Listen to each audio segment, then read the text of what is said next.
Are you ignorant? The following content contains adult language and humor I that am is not well suitable for informed, viewers Baron. under the age of 18. Viewer discretion is Cats on the strongly other hand, advised. nah. Yeah.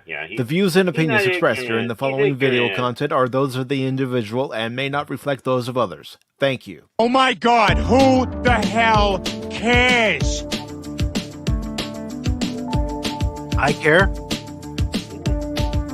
This is Patrick Stewart, and I always watch Pop Talk with Pacific414. Make it so. Hey, thanks, Pat. You and I are tight.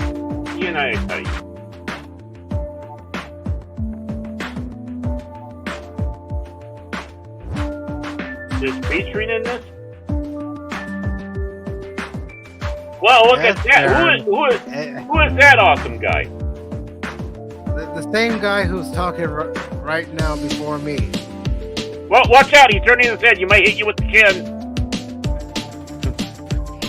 He's fine. Respect my authority. Oh, you have authority around here? Ah!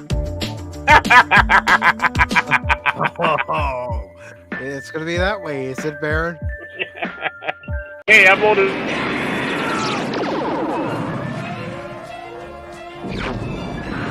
Extinction to all traitors! Good morning, good afternoon, good evening, and welcome one and all to this edition of Pacific414 Pop Talk for Sunday, November 3rd, 2024. Along with Cash Money 007 and Baron Norman Tag, I am your host, Mike, and today we have several articles we are going to talk about, and there's also a topic that Baron would like to talk about as well. And, of course, we'll take a look at the weekend box office to see how this week's movies have done. But as far as the articles we are going to go through, well, one of them's from Bounding into Comics, and it's about a disclaimer that's being put into Indiana Jones and the Last Circle. About time. Oh gosh. We need these disclaimers. I get scared, No, Baron, we don't need the disclaimer for this. He Anybody wants to play a game. who knows their history of World War II and their history of the Indiana Jones movies knows who the antagonists are. And I see Anonymous is trying to be a smartass again. What else is new? That's anonymous. I wouldn't expect anything less. He was playing with his wand too much, and then something happens. So. Wow, jeez, my feelings are hurt. Anonymous. Why you gotta be like that, man? Well, you know what goes on around the she shed at his house. I was playing around with my wand, and all of a sudden it went off. He goes up to his. He's like, "Are you the gatekeeper?" And he's like, "No." Yeah. And Anonymous, that's information we don't need to know about. That's yeah. He's practicing his Harry Potter spells. Did you get the tip of your wand trimmed? In the kind of the Hebrew way. Aaron, what? Really, Baron? You're gonna join Anonymous? You're gonna join Anonymous? Again, do I have to play it again? I guess I do.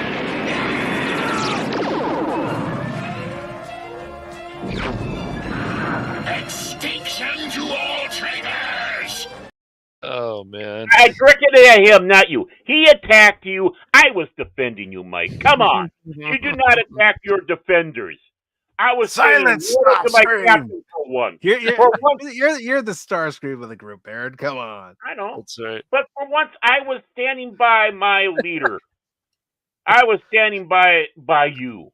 Sometimes Mike asks the question, did I give Baron too much power again? I think I have. I think I have given Baron too much power. Maybe there needs to be some power taken away. Ooh. Oh, come on. And bestowed upon the Chin himself. You never. That's the dumbest thing I've ever heard. So this will be Cash and I'm I cool when with it. Cash is given the power. Coronation, Starscream. This is bad comedy. Megatron? Is that you? Here's a hint.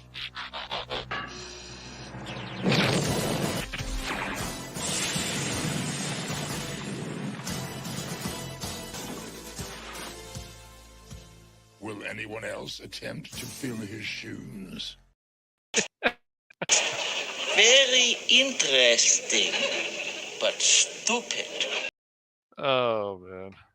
And here, this is all because I was defending my captain, oh my captain. Oh boy. Oh, please. I was! I For once. See what happens? I get attacked for defending you.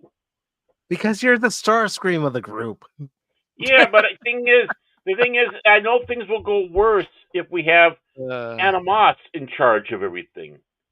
It's better than it's better than Decepticon I know than the Decepticon I don't. You know. No, Anonymous is the sound wave of the group. seems He about is? right. Yes, he's the sound wave of the group. Now comes the part where we throw our heads back and laugh. Ready? Ready! Yeah, Jace, everything should be working now on the other side. Everything should be good. Yeah. Yes, they always come up on Pop Talk. And what? I don't know. I don't recognize that language. Is that some weird Norwegian slang language? That's a cuss word in my household. Okay, just keep that. Yeah. Just kidding, Jace. And get back to the topics we'll be discussing today. We'll be looking at an article from Cosmic News where it says Wolverine video game going in a new creative direction, dumps Miles Morales directors. Woo! Yep, I saw something about that. Yeah. You know, I forgot to have this stream on my stream. Why did you guys remind me? I'm hurt.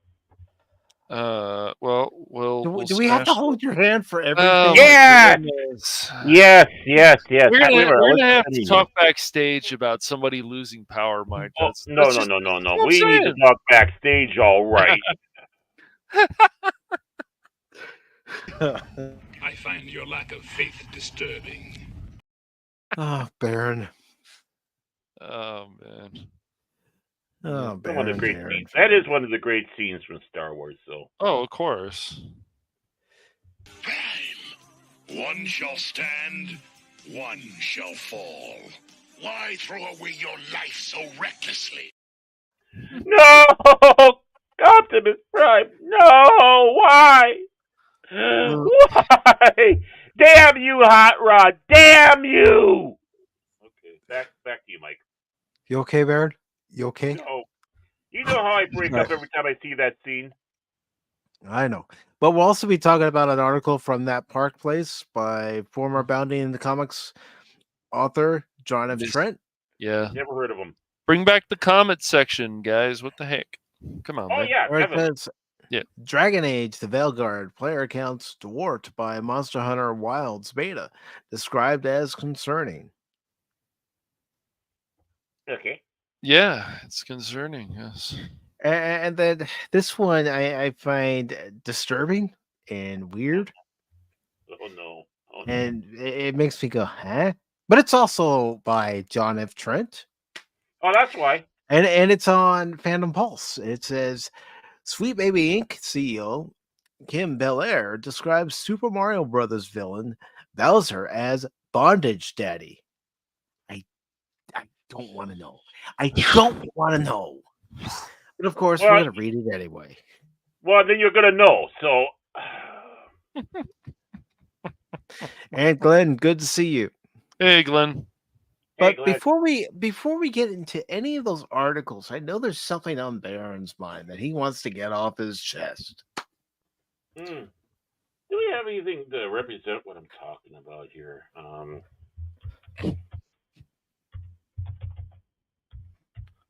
I don't know. I should have looked at. All right.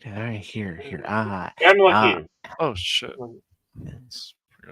Hey. Here, No kidding. I've got it. I've got it. You got it? Good. You know, you're a lot better at this than me. I'm jealous. I Oh tell you, boy. man.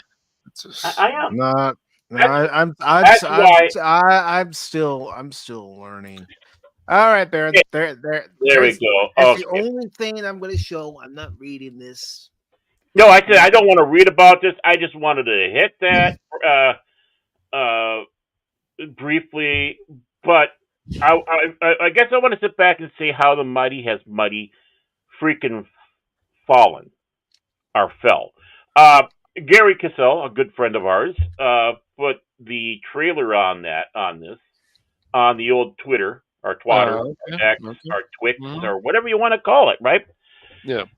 Making so it's like, okay, what the hell? Okay, okay, Gary, I will suffer for you, my friend, who will be seen on Tuesday, by the way. So be here Tuesday for that. See, notice That that is shameless true. plug for you, Mike. Yeah, there we go. But Woo! so I'm going to refer to him as Gary, like his sister does, his Jewish sister. And that's not a joke. That's the truth. Watch this sucker. And first of all, when is it appropriate to play Major Tom for a Star Wars trailer, for a Star Wars project? Now, don't get me wrong. I love Major Tom in both the languages. German and English. I Mm-hmm. mean, when they throw the German one on there, it doesn't even faze me. It's like, oh, Major Tom. Yeah, yeah. Which that will probably be a segue into what Mike wants to talk about. Talking about Germans. But listening to that is like, yeah, it's a nice take that you have of Major Tom, but why Star Wars? I realize you played the Force theme into the ground, but it's still the It doesn't recognizable. matter. Like find somebody else who can do composing for classical music or Star Wars type music that makes sense, and then there shouldn't be a problem. But they don't care about these things anymore, No. unfortunately. Well, the thing is Major Tom probably will not be used for the show. It's just being No, used for the trailer because right. these people that do these trailers now are so don't have any originality or smarts on them anymore. They have to just, I don't know, let's just take this. They did it for the Dune, where they started grabbing, popular music or classic music, rock type Right. music Right. for the background music, or this and others. It's like, what does that freaking have to do with what you're doing here? I'm tired of that. Yeah. You could definitely have done a better job, even if you're grabbing something out of stock. Oh, this sounds like my project. Okay, but you did Major Tom. At least I got to hear a little bit of Major Tom. That made me a little happy because hearing that. But watching this, Yeah. it reminds. To be honest, this looks like a Star Trek project that didn't get the green light because even Kurtzman said, "God, that sucks." Did a little rewrite and sent it over to Disney to turn into this project. And now we found out that Jordy has a little illegitimate child running around in that universe, as we can see there. Uh, Data shat one out there, but has no skin. Uh, you know, this doesn't look Star Wars, at least by the trailer. This looks like a Star Trek project. And that's what I've been saying all along. I've been saying all along about this. They have now homogenized or I don't know if that's the proper word, but they blanded everything down so much Right. that they can now mesh them together because you don't really know which project is which. Yeah, that's weird. Right. Now, I forgive my mother. My mother is a dear woman. I love her. She's a wonderful woman. She had to put up with me and my until now. I mean, for 56 years, she's had to put up with me. So she's a freaking saint. But I let her pass when she gets confused. When she calls Star Wars Star Trek and calls Star Trek Star Wars. Because it's not her thing. She's confused. She's about as, and this is not an insult, normie as you can be. But she loves her romance novels. And what's the only thing I really know about romance novels? Well, sometimes Fabio's on the cover. There we go. Boom. And they can be absolutely dirty sometimes. This looks like an absolute failure. Just like Prodigy is looking at its second axing with Netflix. Yeah, I saw that the other day where Netflix is looking at canceling the show. Right. Screen Rant is trying to give us some justice. Well, it's not the only show that got canceled after 2 seasons. Well, first of all, wrong. It was canceled after its first season, and now it's being canceled after a second season. So that's a double whammy on that. And don't try to use that excuse with the original animated series, because the animated series lasted 2 years.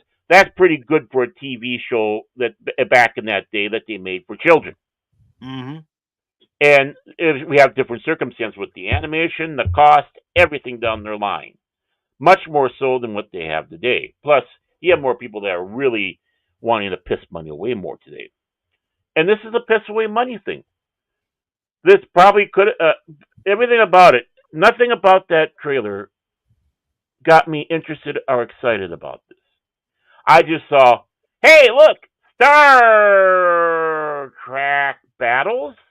Is that what it is? Okay, what is this? Okay, there's a blue thing over there, but look, there's Data, but he's nude, and Geordi had a wild time somewhere. Look at his illegitimate child. What really honestly? What really honestly? Now, granted, I know someone's going to say, hypocrite, Baron Orman Tag in the comics had to have those special glasses to see himself. Yeah, that was done before Geordi. In fact, I always thought it was a bit of a ripoff. That way. But still, at this time, 2 universes are now meshing into one. Like I said, it was bound to happen because these people do not know what the true boundaries are. This is a perfect example. Baron Norman Tag signing off. Back to you, Mr. Mike. All right. So let's go ahead and get to a good article from Geek Tyrant, even though we didn't read the previous one about Skeleton Crew. So let's get into this one. Yeah. I just want to do commentary. Now, you know what that was? Just before we started off, you know what that was? That was my segment of... You know what really grinds my gears? There we go. I'm like Andy Rooney that way. Folks, why do they have to plagiarize Star Trek and Star Wars? Why can't they make their own thing? They seem to be out of ideas. Well, they just... I could go on and on with the Andy Rooney impression. He was a fucking asshole. He got kicked off the local show here because he started besmirching stuff in America. And the host on the radio would not, Tom Bernard would not have anything with it. So he literally kicked Andy Rooney off the show. Okay, we're done here. Bye. Yeah. Oh, yeah. He's the host of his show. If he feels that Andy Rooney is not fit because of what they say, bye-bye. Yep. Yeah, exactly. That's censorship. Andy Rooney has his own platform. Yeah. Mm-hmm. Back to you, Mike. All right, so we have this article from Geek Tyrant, and it's by Joy Parr, and it says, new Godzilla movie announced with Godzilla Minus One director Takashi Yamazaki returning. Yamazaki! That's what he's yelling. Yamazaki! The official Godzilla social media accounts have announced that a brand new Godzilla movie has been officially greenlit for production. Ooh. Takashi Yamazaki, Godzilla Minus One, will return to write and direct the next Godzilla movie for Toho, and he will also lead the charge on all the VFX as well. Well, depending on the budget, if he can do as good as he did for Godzilla Minus One in those VFX. Mm-hmm. Hey, do you hear that? Do you hear that? I hear that. That's excited orca whale song. Oh my word! Listen to that whale song. No, I don't. Oh, there's an orca. There's a happy orca. If that's what they want to do, I mean, the way the first movie ended was fine, but I don't know how else they want to add to it. But Cash. This is the Godzilla universe. Every movie ended fine. Shut up. Hey, and you shut up, Baron. The orca that Baron is referring to Nice is try, Lord Grid of jackass. Everest Yep. Production. Probably one of the biggest Godzilla fans I know of, Yes. besides Stone Loki. Oh, hell yeah. Yeah. Yeah, exactly, Vor. Happy Orca. It's good to see Vor. Nice try, Baron. Hey, Vor. Nice try. What? No, Hey, I'm right. I'm no, right. you're Every Godzilla film ends like, okay, good enough here, and a new one comes out. You know why? Japan. But do we need a sequel to this one, Baron? That's the question. Cash. Cash? Why are you questioning this one in particular? It's not coming from Hollywood. I'm just saying that, Cash? Sometimes things can just be left alone. Godzilla, Japan, go for it.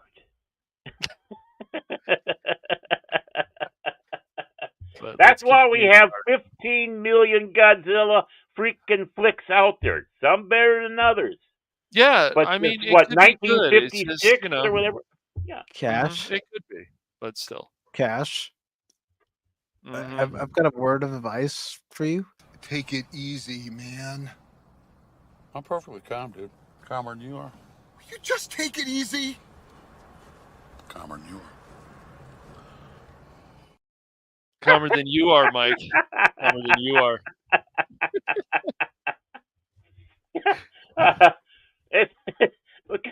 Cash is Godzilla. Yeah, I mean, you are the cranky and the cranky old fan. You really are. I can't. Not as cranky as you, man. What do you mean? I'm the one that's laughing. I'm laughing too, dude. It's just, yeah. I'm just saying that I like the way the first one ended, so I'm just like, we'll see what happens. Yeah. So you can just leave it at that one if you want. How many of you believe that having a hobby is a healthy and perfect way to express your individuality? Show of hands? Now. Well, you're wrong. And Cash, I'm going to add this to your point. Yeah, well, that's just like your opinion, man. I'm perfect. That's the dumbest thing I've ever heard. Perfectly calm. Perfectly calm. Sure you are. Sure you are. No, I am. But anyways, let's. You know what? You know what he said. This is what I have to say about what he said. Hated it. The article goes on. Just need to be left alone. But go ahead, continue. Oh, come on. 3 hours later. Oh man, that was good. All right, continue on. Cash, we have fun here. I've just got one thing to say to you. If you've got an issue, here's a tissue. Good. It better be a good tissue then. I find your lack of faith disturbing. And also this, Cash. Surely you can't be serious. I am serious, and don't call me Shirley. Yeah, don't call me Shirley. You know why he's acting this way this morning? This is why. It's not a liquid! It's a great many pieces of solid matter that form a hard floor-like surface! Ah! I'll tell you why he's cranky. Like horrible. It's because he forgot to set his clock back last night. No, I did actually. Woke up this morning, saw what time it was. And no, I did not forget. My clocks got fixed. Nice try. And he was sitting backstage for hours waiting for us to come in. Yeah, no. Not even close. Back. What would you say you do here? A lot more than Baron. There we go. So hey, the article, Mike, I want to make note. Who's the troublemaker today? Not me. Cash is. I am definitely not the troublemaker. I have people skills. I am good at dealing with people. Can't you understand that? What the hell is wrong with you people? Yeah, what is wrong with you people? But yes, let's continue on. I can't stop laughing. The article continues to say there are I'll mute myself. I'm laughing. There aren't a lot of details on the project, but you can Watch the official emergency announcement video below. This is exciting. I assume this will serve as a sequel to Godzilla Minus One. Yamazaki previously talked about a sequel, saying, if I were to direct the next Godzilla movie, I would like to do a sequel to this one. There have been 2 standalone Godzilla films in a row now, so perhaps the next one will need to feature a villain monster.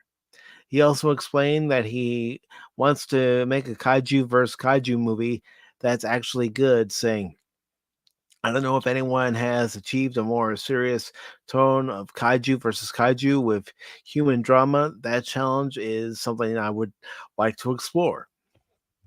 I like his attitude. Mm-hmm. Positive attitude. He has a challenge. Yeah, not only that, he knows it's a challenge, and he's willing to take it. And gentlemen, we are being graced by Big Daddy T-Gap. Hey, Big Daddy T-Gap, Steve, how you doing? That's right. He riding on in here. Wow. And of course he says, what is wrong with you people? Answer, a lot. Amen. Amen. You got that right, T-Gap. Well, I blame some of my problems on the Chicago Cubs. Okay. Some? I think all. The Chicago Cubs can sometimes cause brain damage. Yeah, they're going to do it. They're going to do it. What about the Twins, Baron? Oh, yeah. When it comes to the Twins, but hey, remember, we had 2 in the same century. And, but yeah, the Twins, that they're basket cases. That's what, never mind. I was going to go political, but I'm going to hold back. That's why the state is blue. No, whoa, where did that come from? Shut up back there. Alex Jones just came in here. That's because they're blue. Thank Very you, Alex. disturbed group of degenerates. Yet you're here, Anonymous, so welcome to the club. Anonymous, I am a despicable garbage. A proud despicable garbage. And don't you garbage. He's garbage. Proud despicable garbage. I can't say the other word because, well, YouTube, they're pusillanimous. No, I used the full word. You can't accuse me of saying it wrong. Kaiju versus kaiju human drama. Margot and George have been having difficulties cohabiting and deciding on what carpet to get. They finally come to terms over their love of bagels. Bagels is the love sign. The love. Bagels brings the world together. We need more bagels. Then Godzilla slams the building with a fist and crushes them both into a paste. Ew. And then he discovers the bagels and starts having bagels and realizes what he did is wrong. And now we got peaceful Godzilla bagel lover. And when he does battle. Wow. Anonymous adds, I'm an entire landfill. That's right. I'm an entire landfill. But getting back to this article. I'm deplorable garbage. I love that. He went on to add, when you have movies that feature kaiju battles, I think it's very easy to put the spotlight and camera on this massive spectacle, and it detaches itself from the human drama component. He also previously said he would like to do plays with Mechagodzilla and Ghidorah, so we might see them eventually pop up, which would be cool. And that's it for the article. Well, I'm just gonna say, if it is a Godzilla Minus One sequel, I'm gonna go see it, as long as it comes to the States, of course. Oh yeah. Mike's turning kaiju. He's turning kaiju. He really thinks so. I really enjoyed Godzilla Minus One. Turning into kaiju. Yeah. Well, hey, I have yet to see it. I do want to see it. But you know what's wonderful about this article, especially with Yamazaki. There you go. Yeah, I got it. I had a little hiccup there, but he identified the problem some of the other Godzillas have that they had, especially when you had kaiju versus kaiju. Sometimes turns silly. It's despicable. Despicable. That's me. Spectacle of the kaiju versus kaiju. Other things around that gets shoved in the background. Maybe melodramatic and comical or silly. He wants to maintain that story and have it balanced, and that's the big thing: balancing the human element and the kaiju element, so one doesn't overpower the other. Is what the effect is. He sees that, and he knows how to work with a smaller budget. And he's got one of the biggest things already. He's got the Godzilla. I don't know if they were using suit CGI, but it doesn't matter. They got Godzilla already. So they just need to add in their kaiju. Which one is it? Well, hopefully we'll find out soon. Mm-hmm. Yeah, but this is what filmmaking is okay, I want to take that next step instead of just writing on the name and the fact that it was successful and basically turn it into, that the Caddyshack 2 of Godzilla Land. He wants to even do better and make it the Godfather to Empire Strikes Back of kaiju. That's what it sounds like. Yeah, but even if you're not a big Godzilla fan and so on, I would say even for the human element in Minus One, it's just a great film. I still say it's an 8 out of 10. Mm-hmm. And I'm not the biggest Godzilla fan, but we noticed. But again, it's good to have a director who was a part of the first one, who's coming back to direct the second one, show as much enthusiasm as he is for the project coming up. Yeah. Yes. And wanting to do better, even more. So maybe I'll try to be more optimistic about it. It's just I haven't watched that many Godzilla films, but as I said, Minus One, you haven't watched it yet, Baron. I still say it's a great. Not film. this one, no. I've seen Godzilla films, but not this one. Yeah. What we need to do a Clockwork Orange with Cash. We need to tie him to the chair, have his eyes open. We can take turns dropping the things in his eyes so he doesn't get dry. And he goes for like 24 hours or so watching kaiju films, Godzilla, Mothra, all those other ones. No.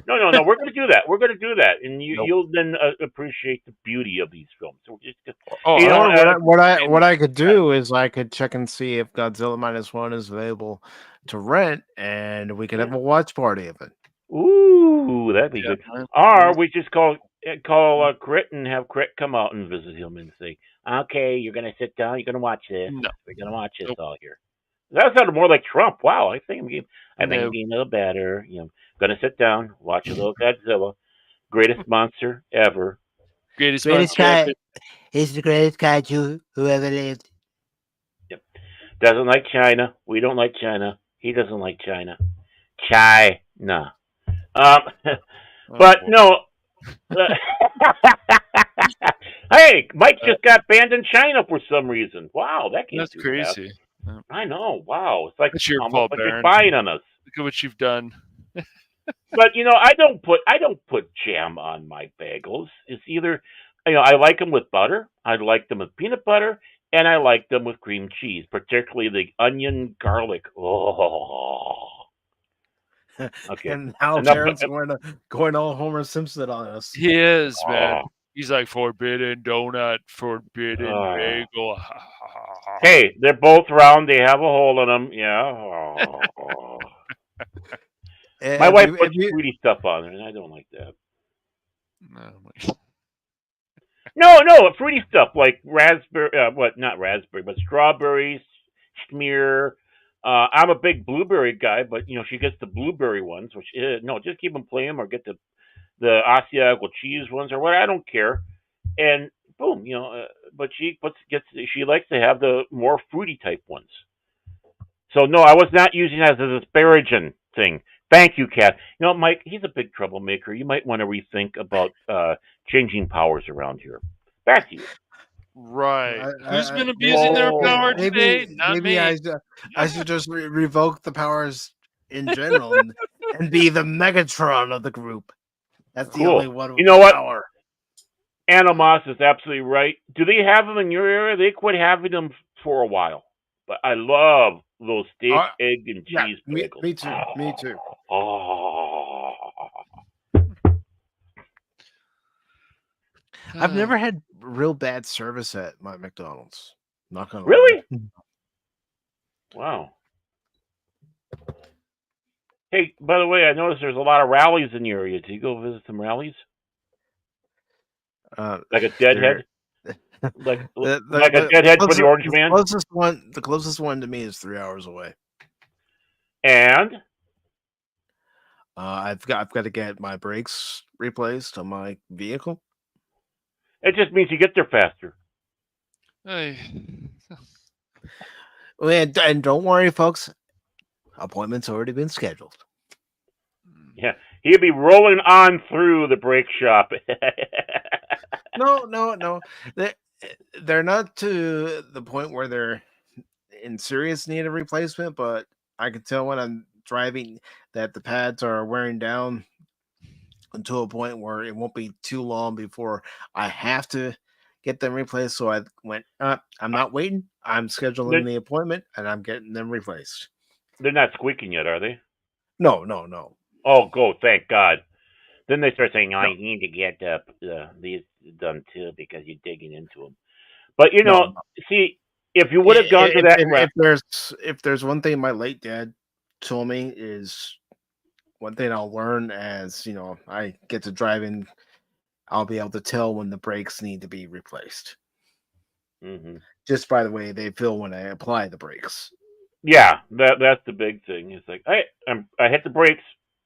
I said I hit the brakes, car. I said, but the thing is, if you would have gone to that rally, you could have gone there, so you could have been served by Donald Trump your McDonald's steak, egg, and cheese bagel. Going through that drive-thru and getting that from the Orange Man himself, the Donald. You messed out. This is a bagel, but it's not just any bagel. It's what I made for you. So enjoy it. You can enjoy it. And a fry. Just one fry. Oh, come on. He works the fry machine. The fry station, I should say. But he was only giving like one fry out to the press. He gave one thing out there. He goes, one thing of fries. And you'll share that amongst yourself. Enjoy. You fuckers.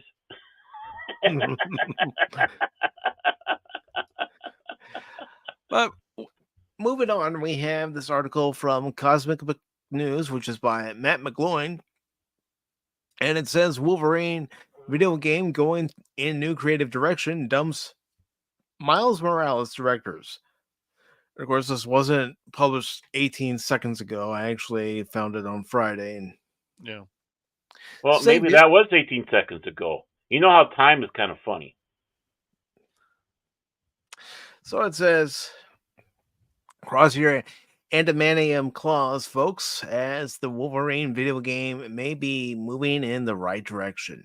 A new report states the Wolverine video game in development at Insomniac Games is going in a new creative direction, which has seen its creative director and game director replaced, who were behind the Miles Morales game. And there was much rejoicing. Yep.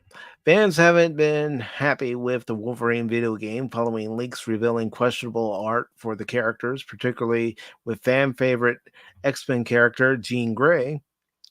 To boot, back in June, it was said that woke gaming consulting company Sweet Baby Inc., who we'll talk about later, was on board the Wolverine video game, who fans abhor,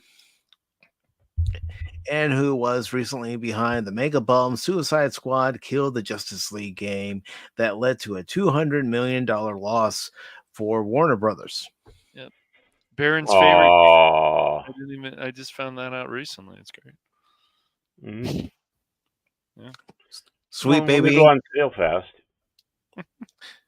Sweet Baby Inc. also worked on Unknown 9 Awakening, which is massively tanking, as well as Flintlock, The Siege of Dawn, and more. Sweet Baby Inc. also recently changed its website to apparently wipe out its woke agenda. Interesting. And it's good to see you, Pop Culture Mechanic. How are you doing, Pop? Oh, good day, eh? How's things going up to the Great White North? I hope you're sitting back with a twofer, man. Yeah, eh? So see, I'm bilingual. I'm bilingual. Sure you are, Baron. Sure you are. Did you just hear me? I spoke Canadian. I think you spoke Minnesota and tried to make it a Canadian accent. There's not much difference between the Canadian accent and the Minnesota one. And I'm supposed to be a troublemaker. Mm-hmm. And remember, you both are. I'm just going to come out and say it. You both are.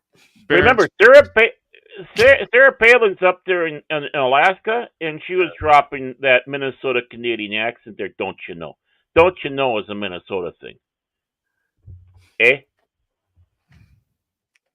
says regarding the Wolverine, regarding the Wolverine video game, a report from GameFile says Brian Horton, who has been on board the game since it was first announced back in 2021 and who was creative director on Spider-Man Miles Morales, has been off the game as creative director ever since the summer.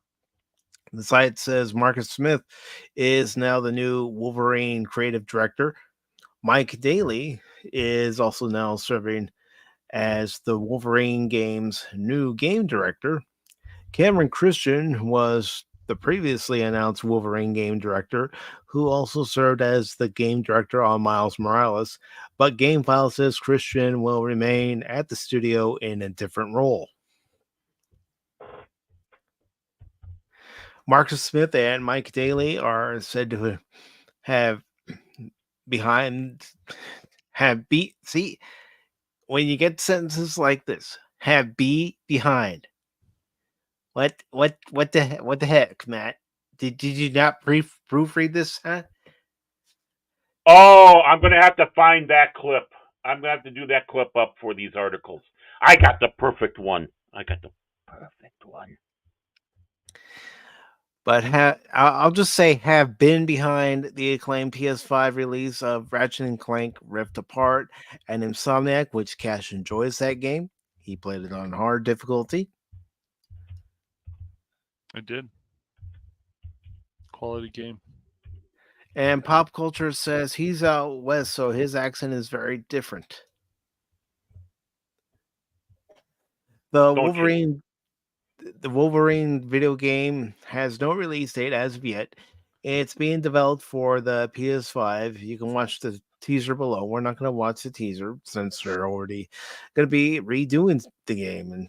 And I'm sorry, Jean Grey. Yeah, maybe she's in her late 50s. Well, you guys haven't read any of the leaks before, right? Because no. Jace shared some of the leaks with me, and the game is Jean Grey. All right, you guys ready for some of these leaks? Okay, so this is something crazy. So Sinister is behind the Sentinels, not the government. So that's weird. I don't know if they're going to change that again. Jean Grey, of course, gets involved with Wolverine just like she does in the comics. Then Sinister says, "Oh, Wolverine caused your parents to do that," and so Jean Grey's like, "Fuck you, Wolverine," whatever. And so you're just like, "What? Wait, this is really weird." And I guess also Jean Grey at this time is supposed to be about 17 years old. Yeah, that's for some reason Gene for. But yeah, so those are some of the leaks, and I'm just like, what? And Jay saved a bunch of this stuff. Now, are they going to change a lot of this stuff? I don't know, but it's crazy. You know, Jean Grey's supposed to be 17 in this game. That rendering did not look like a character who's supposed to be 17. Maybe in their 50s, but not in their teens. Come on. So this is one of the. Please tell me that this is just like a pre-image before the game gets released type of thing, until they get the graphics better. Because, or tell me that that's photoshopped, please. because that's exactly, Vord. And Void, this is something we've been questioning for quite some time now. Whenever we read an article, is this actually written completely by a real person, or is it partially written by a person and then the AI takes over? But yeah, it's the combat doesn't look bad. It more looks like the Batman type combat, which is not terrible. But from what they had shown earlier, probably at least a few months ago, but the leaks from what they said and the way Jean Grey treats Wolverine and her age and the fact that Wolverine was the one who killed her parents and then Sinister tells her and all this stuff. These were in the leaks. Like I said, I don't know if they're going to change it, but it just sounds stupid. And I hope they get some brains on this because they could make a really good Wolverine game. There has been some. I think Origins is one of the best a lot of people like. So, yeah. All right, man. No problem for. Yeah. So I just, it's weird. But when I went over this with Jace was like, "What is this?" And I'm like, "I don't know." What is this? I just don't know. They're changing Sinister. They're changing this. They're changing that. It just doesn't make any sense. Why would Sinister be the one behind the Sentinels? Like, it doesn't make any sense. But they'll try to make it sense. They'll try to make the sense somehow. Well, why not? Why not? Of course. Come on, you ignorant. You ignorant. Right. That's right. You go sit in the corner just like Picard. I'm sorry. I'm so sorry. Yeah. I'm so very, very sorry. Yep. But yeah, it's I'm so sorry. Those are the leaks, and I'm just like, what? It's so stupid.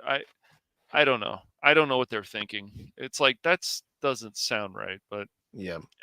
Mm-hmm. He's almost there. He's almost to. You know, it really grinds my gears. No, I'm not. I just find it. You're there. You're almost there. No, I'm not. Nice try, Barry. It's just funny and silly. So yeah. I hear that the Deadpool game is pretty good. Pretty good, I hear. Yeah, I've watched people play that before. It looks pretty good. Pretty good. He feels pretty. Good, he says. He feels pretty. He feels pretty. You do, Baron. I know you do. I said he. I didn't say me. You, Baron. You. Oh. It's okay. Hey, I'm handsome. But you feel pretty with that big chin. Oh gosh! Listen to this super guy. Super chin. He's got that super chin. You see? Oh, boom.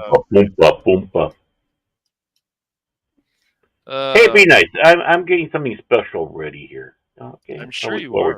I'm still paying attention. I'm sure you are, but before you present whatever that's something special. Well, I'm not ready yet. We're going to talk about Dragon Age, the Velguard. Oh, well. Okay, so it might be used in that. You never know. This comes from that Park Place. It's written by John F. Trent. It says Dragon Age, the Velguard. Player counts dwarfed by Monster Hunter Wilds beta. Described as concerning.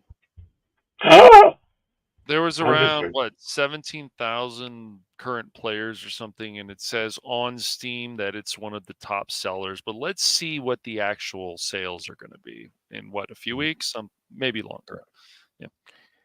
EA and BioWare's Dragon Age, the Velguard had a lukewarm release that was completely and utterly trounced by the Monster Hunter's Wilds beta. On its release date, Dragon Age the Velguard's player count peaked at 70,414, a far cry from the breakout potential EA CEO Andrew Wilson claimed the game had during EA's Q2 2025 earnings conference call. Wilson said, I certainly think Velguard has breakout potential. Again, 10 years ago, Dragon Age Inquisition won Game of the Year and was a very strong performer for us in the conduct of our business. This is entertainment. So while much of our business has moved to live service moment to moment, deliver innovation and creativity for a deeply engaged community over the course of time, This opportunity to bring in incredibly high quality creative storytelling set in an amazing world with rich characters living out those stories, you're able to capture that moment in entertainment. Success almost certainly follows. Well, maybe not in this case. The game's peak player counts were dwarfed by Monster Hunter Wilds, which hit a peak of 463,798 users. Of note, the beta test for Monster Hunter Wilds is free, while Dragon Age The Veilguard costs $60. Yeah, it's actually a decent price. Go figure. Wow. Yeah. However, if one goes back to August, Black Myth Wukong's benchmark tool even beat Dragon Age The Veilguard. The benchmark tool hit 85,277 concurrent peak players. And I've watched streams of the Wukong game, and I think it looks pretty good. Yeah, I'm gonna get it sometime. Well, Dragon Age The Veilguard only hit 70,414 in its first day. It is likely to see the number increase as players pick up the game over the weekend. Similar trends were seen with recent releases such as Metaphor, Fatazio, probably said that wrong, which saw its peak player count hit 85,961 on its first Sunday after being released on Friday, October 11th. Dragon Ball Sparking Zero followed a similar trend, albeit it peaked at 122,554 concurrent players on Friday, October 11th, after being released on October 10th. Former World of Warcraft team lead Mark Kern, aka Grums, shared his analysis of Veilguard peaking at just 70,414 on its release date, describing it as concerning and alleging that it is a sign that the game is already underperforming. He wrote on X, "It's true, California isn't online yet, but people joining earlier are leaving the game, or you would see the curve stack more." Yeah, you got it, Mike. Read Fantasio. You got it, dude. So, all right. Good job. I wasn't sure. Mm-hmm. So I thought, Yay! I'll give it a shot.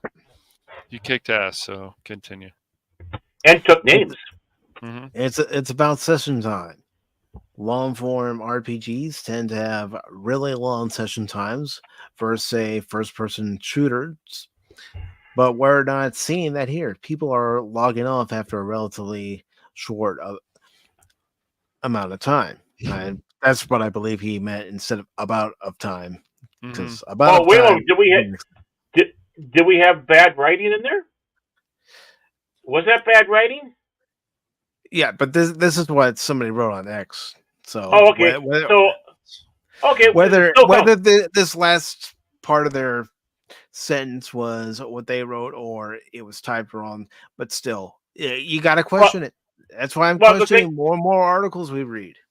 Yes. Well, the thing is, there was that in there. Doesn't matter. Here it is, the world premiere on Pop Talk this Sunday. Me fail English? That's impossible. But here's the tweet down here, Baron. Oh, I got my finger ready. It's about session time. Yet, let me just get back up to it. Relatively short about a time. Yeah. Yeah. Why are these articles starting to give me more and more of a headache? I don't care where we get them from. AI. Grums elaborated. You would expect that East Coast would still be playing as California came online, but they're not.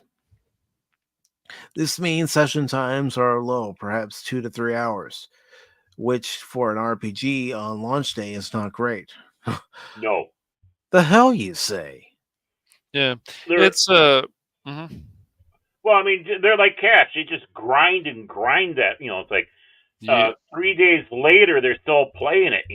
However many hours it is. Well, as long as the grind is good, Baron, not some crap. No, that's what I mean. No, that's what I mean. If it's good, right? If it's good, that's the point I'm making. And the right. Grummies, or whatever the hell his name is making that point. It's like you don't have just a couple hours and it drops. No, Right. it's a good thing. Gamers grind. They grind hard. And before you know it, they say, "Oh, we got it. I'm done with it. Let's do it again. Let's do more of the side quests or whatever it is." This is not a good. Well, see, it's funny because like when you read this stuff on social media and you're like, I don't want to reply to this, but you're just reading it and you're just like, okay, so these people, I say these people because I can't think of their names right now. We'll just say some X users.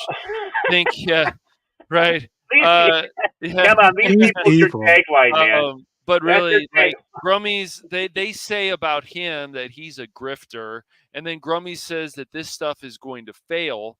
Now, now look, if Dragon Age, Veilguard or Failguard, whatever you want to call it, we'll just call it what the name is, Veilguard. Look, if it does succeed, then Grummies and the other people out there, the YouTubers have been harping on this a lot. Will say, okay, maybe they'll admit they're wrong, but it's just like 70,000 concurrent users. Then you hear people like, oh, I'm playing it for a little while, then I'm quitting it. The only thing I can see about this game that it would probably be maybe successful is because the price is only $60. So it's at mostly, only, right. It's at mostly positive right now. For Steam users, I really not sure it'll ever get to positive or very positive, but we'll see. Yeah. Well, and again, that can change in a heartbeat, especially when California goes online. It might start going the other direction. Or they decide they're going to do a quote-unquote update and really throw a wrench in there. Or make it even better. Yeah. We don't know. But right now, as it's going, what Grummy's saying is perfectly cromulent. Yeah, there's another Simpsons reference. And there's even a part of the article here where they say there's no cumulative effect here as East Coast plays and West Coast joins them. Mm-hmm. So, right, he's writing about a concern, how he sees things. Being that he's in the industry, he knows how these things go and what they look for. Right, when the game is released, he's on that side. He's on the other side. He knows what to look for, and when he sees something that is not what they want. And let's face it, they don't want this. Oh, that's 3-4 hours and no one comes back. And that's before the big California hits. He knows that, this doesn't look good. No. It's not saying, it's not wishing it. It's not, anything other than that. He's just pointing out from that one side. These people, right, go ahead, Baron. Mm-hmm. Yeah, he's being fair. He's being like us when we talk about something like that. Yeah, they want Grummies and the other people that want these games to be like, look, we're trying to tell you that there could be problems with this game. The other people will fight the drones, the people who basically accept anything from the different companies. They will fight to the death for these games to succeed. They will never give up. And it's going to be very interesting to see if this game actually is considered successful. So I don't know how many copies are going to have to sell for this one, but you got to remember the drones. More. Yes, the drones think they're so freaking important because back in the 60s there was a letter writing campaign that saved Star Trek and made it go into a third season, which weren't a bunch of people that were drones. They forget that. But remember, when you're feeling down and that you feel that you're a moron and maybe you wasted your money on a game or something that you maybe shouldn't have, but you did it anyways, just remember, don't feel bad.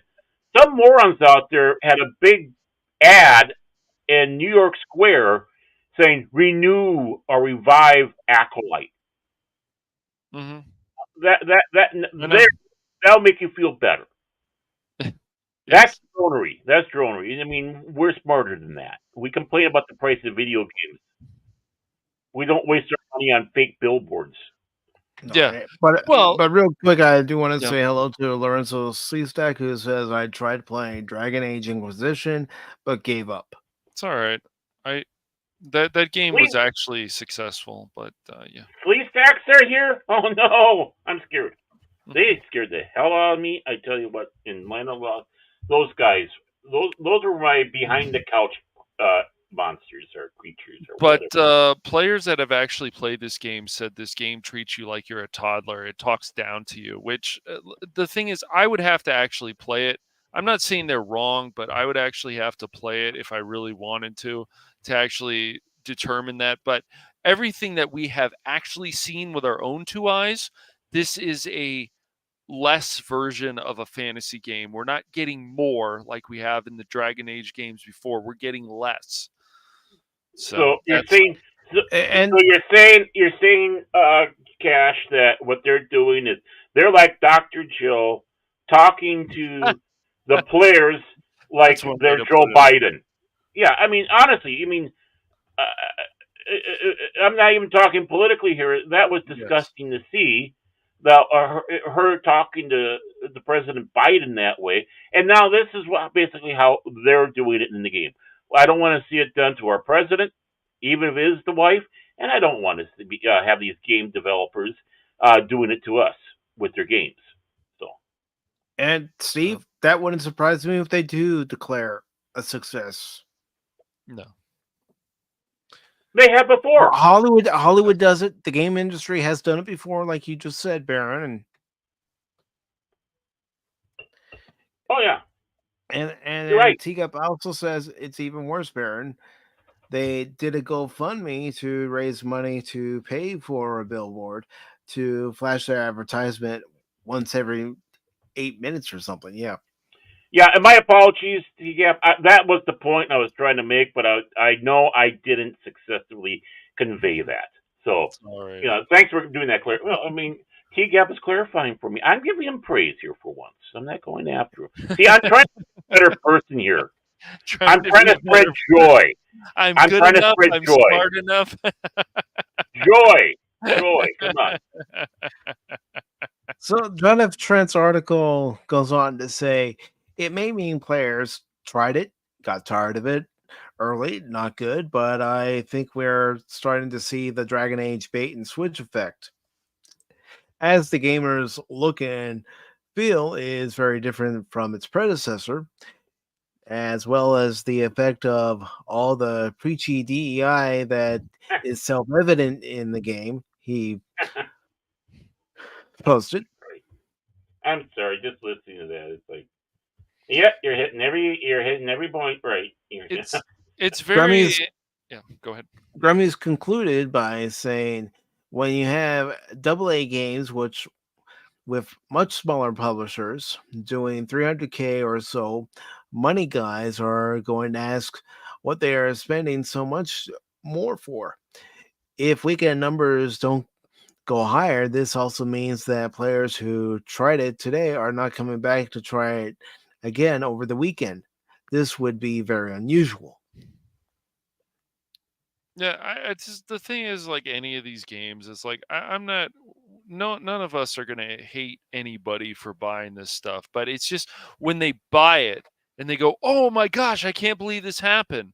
Then you look at them and said, "Are you surprised?"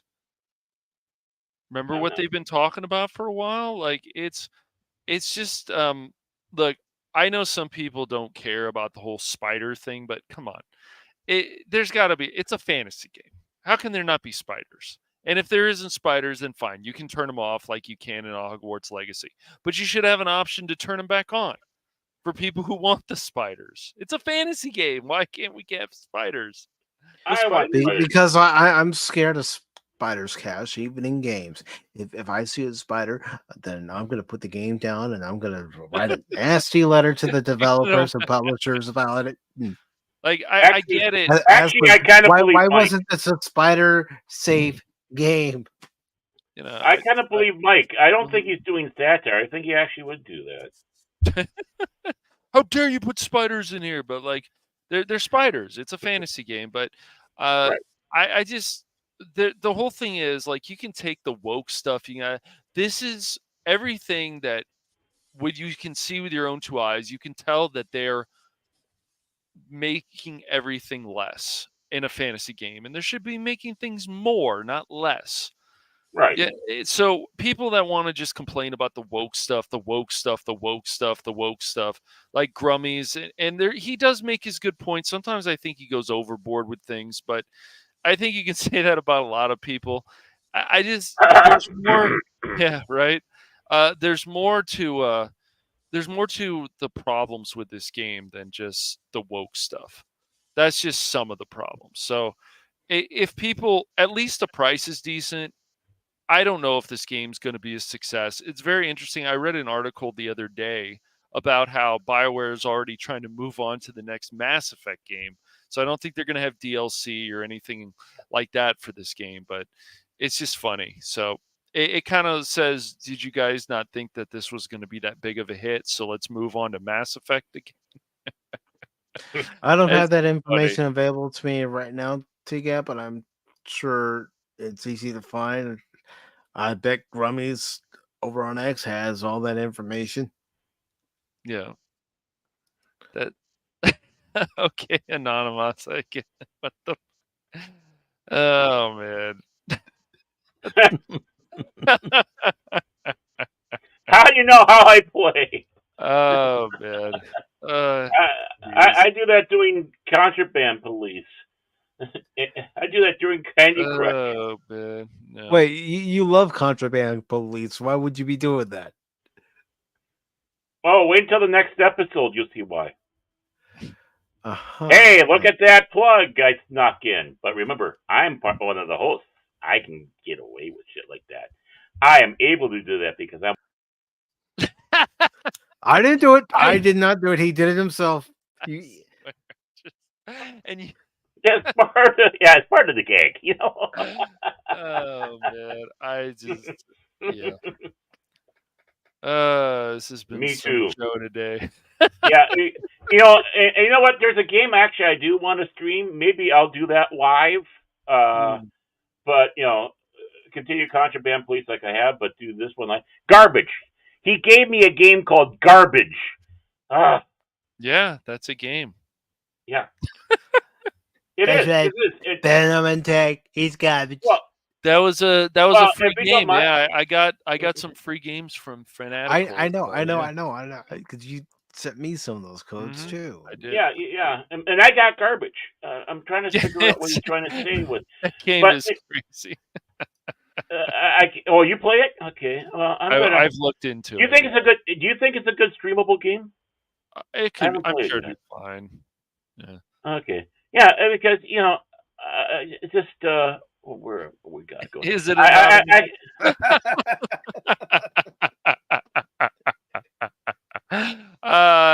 see what you. Then it's my game. My game. But you know, the big thing is if you don't mind, Mike, I'm just going to interrupt your. I do mind. He does mind. What the hell, man? Come on. What the hell with that? Of course he minds. He's a host. But here, I actually got some images I'm working on. I'm not kidding. I'm working on images so I can make. Let me pull that down. Okay, so I'm working on some images to use for that game. This is not a joke. So there's this one. Okay, yeah. There's one. I'm kind of partial to this one because I've really seen that one. Yeah. Yeah, it kind of got my physique, don't you think? That's not bad. You even got And of course, there's that one. Notice I got something there I was eating. Yeah. I don't know. That's just too beefy. Beefcake. But that doesn't quite grab me there. That one really doesn't. Maybe when I was younger. I'm really partial. Go back to that last one. Oh, yeah, sure, going back. Give yourself a hairstyle like Wolverine. There you go. Right. Yeah, there we go. Yeah. Well, you know, which one was it? Oh, one of these kind of had me like Mohawk. Athletically overweight. Athletically overweight. You got that. But this is the one I'm actually gearing for to use. I mean, I think that's a good one there. Of course, there's that one there, you know, sitting in front of my house. That's my house. So yes. Maybe I'll go with the Dewey Oxburger kind of look there. Hi, I'm Dewey. I'm Baron Oxburger, but my friends call me Ox. Looks like you should be a defensive linebacker. Yeah, it does. He could be a character in Final Fight or Street Fighter. Yeah, yes, for But sure. I am not kidding. I am Dragon. Yeah. But I'm not kidding. These are images I've been kind of pouring through. I have made more of them, but these were the best ones. Now I'm trying to decide which one I want to use for like splash screen stuff like that for garbage because I haven't played it yet. I might just download it here soon and give it a whirl and see if it's something I would want to do on the game in the game. So you could always put Trump's face on the thumbnail. Oh yeah, deplorable garbage. Here we go. No, I'd put him in the garbage truck. Put him in the garbage truck. That's what I do. He's coming to collect me. I thought he was the one that drove the truck. You're the one that collected the garbage.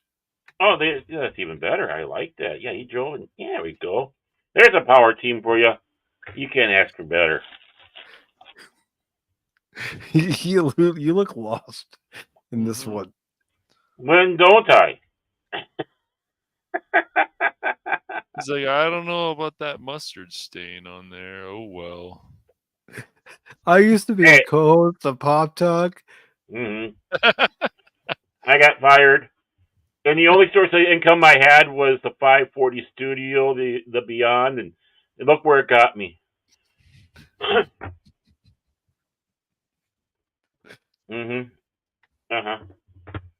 mean, I like that one. That's one of my top contenders, and that one's one of my top contenders because look at beefcake. Okay, Barry, keep telling yourself that. All right, so okay, let me take that down. And like I said, I was serious. That was not a comedy bit, even though there's laughs in it. So. Well, you're poking fun at yourself, and anytime we can laugh at ourselves, I think that's a positive right there. When you can poke fun at yourself, and you got a pretty mouth. Isn't you got a pretty mouth thing? I can't remember. But you got a pretty mouth. Oh, okay. I'll take that. Fat cake. No, Cartman, call yourself a beefcake. Call yourself whatever you want. You can call yourself an attack helicopter for all I care. That's what I've been putting down for my preferences of a pronoun. Somehow I get banned though. And it's good to see Red Snob over on Rumble who says, I cannot even remember the last AAA game I actually paid for or even played. Well, the independent games out there, you can find some gems. Yeah? Really? Yes. But we have this article here from Bounty in the Comics. It's by Spencer Bakuli, posted on October 30th. It says Indiana Jones and the Great Circles. It featured disclaimer clarifying that the developer Machine Games' decision to use Yahtzees, because I can't say the actual word when we're streaming on YouTube. Right. Even though it's a reference to the fascists from World War II. National Socialists. Let's call them what they are so people actually know what that word means. National Socialists. They are socialists. That's why I like to say that. Thank you, YouTube, for making me call them the proper name because they never like being called the other one. A proper one, a true believer, always call themselves National Socialists. The other word was actually a slight towards them, an insult. And no proper National Socialist would ever call themselves or be called that. So what happens? I can still say National Socialist, but the name that was being used to mock them, we can't say no more. You know why? Because they're all fucking idiots. So let's call them National Socialists like they really are. Socialists. Back to you, Mike. But anyways, to use them as enemies should not be in any way construed to condone, glorify, or endorse their ideology. Okay, calm down, Mike. Calm down. Don't. While he's doing that, I'll take over here while he takes a couple breaths. Well, yeah, I mean, these are bad guys. They're being treated like bad guys. Why do you get triggered by that? Isn't this your friggin' dream to go out? How many people do you have out there that says punch a Yahtzee or go out there and say shoot a Yahtzee or whatever, right? But then this game comes along and they do exactly what was it? Was it Animos or was it T-Gap was saying? Curled up. Yeah, there we go. And they end up going like that. Yes. Yeah, right there. It's hard to play a game with Yahtzees when you're crying and sitting in a puddle of urine. They turn into that when your job is to battle them. I got news for you, you pusillanimous people. See, I said the word properly. It's full out so people know I'm using it properly. You pusillanimous people, don't watch Raiders of the Lost Ark and don't watch the. Don't watch The Last Crusade either. Yeah. Exactly. Don't watch those movies. Do not watch those movies because you know how at the end how the villains and their faces melt and all that. That will happen to you, you little fucking snowflake pusillanimous buggers. Well, here's the thing. Any of us who went to school in either the 70s, 80s, or 90s, we were taught World War II history. And we were told about what the Germans did. The National Socialists, I'll say it that way since I can't use the term that even we were told about in school, but we were learned why they were bad. Mm-hmm. And the horrible things that they did. And if you're ever going to watch a World War II movie where it takes place during the European theater, guess who they're fighting? Guess who they're going to mention? The bad Germans. Mm-hmm. Not all Germans were. No. In fact, one of the greatest generals. I'm not saying. Oh, I know you're not. Bad. I'm just saying. No. But I know you're not. I know you're not. I'm just bringing it out to the people watching or might be watching in the future here. Not all Germans were. In fact, their greatest general, Erwin J. Rommel, was not. In fact, he made sure that the broken cross was the smallest symbol on all his equipment.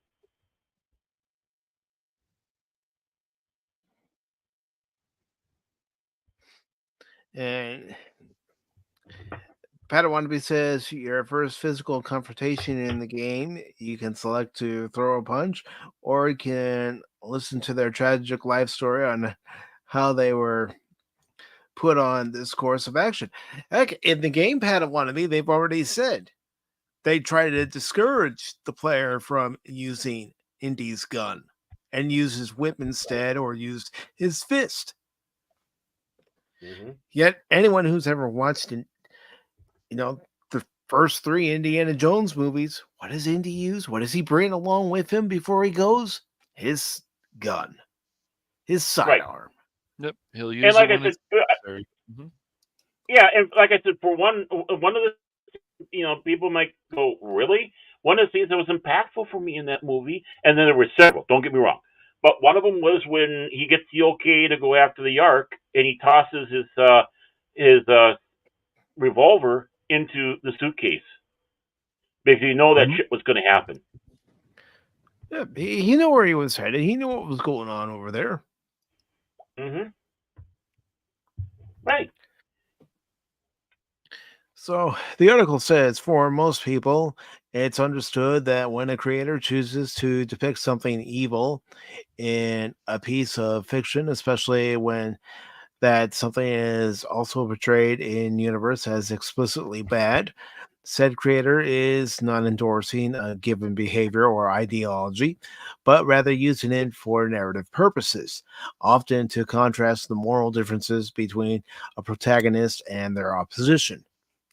However, the same apparently does not ring true for the video game industry's modern audience, as, like many games before it, Indiana Jones and the Great Circle will feature a very performative disclaimer assuring players that despite developer Machine Games' decision to pit the iconic archaeologist against the historical Yahtzee regime, the studio themselves does not endorse it in any way, shape, or form. This coming from the same company who had no problem using it when they were developing Wolfenstein games.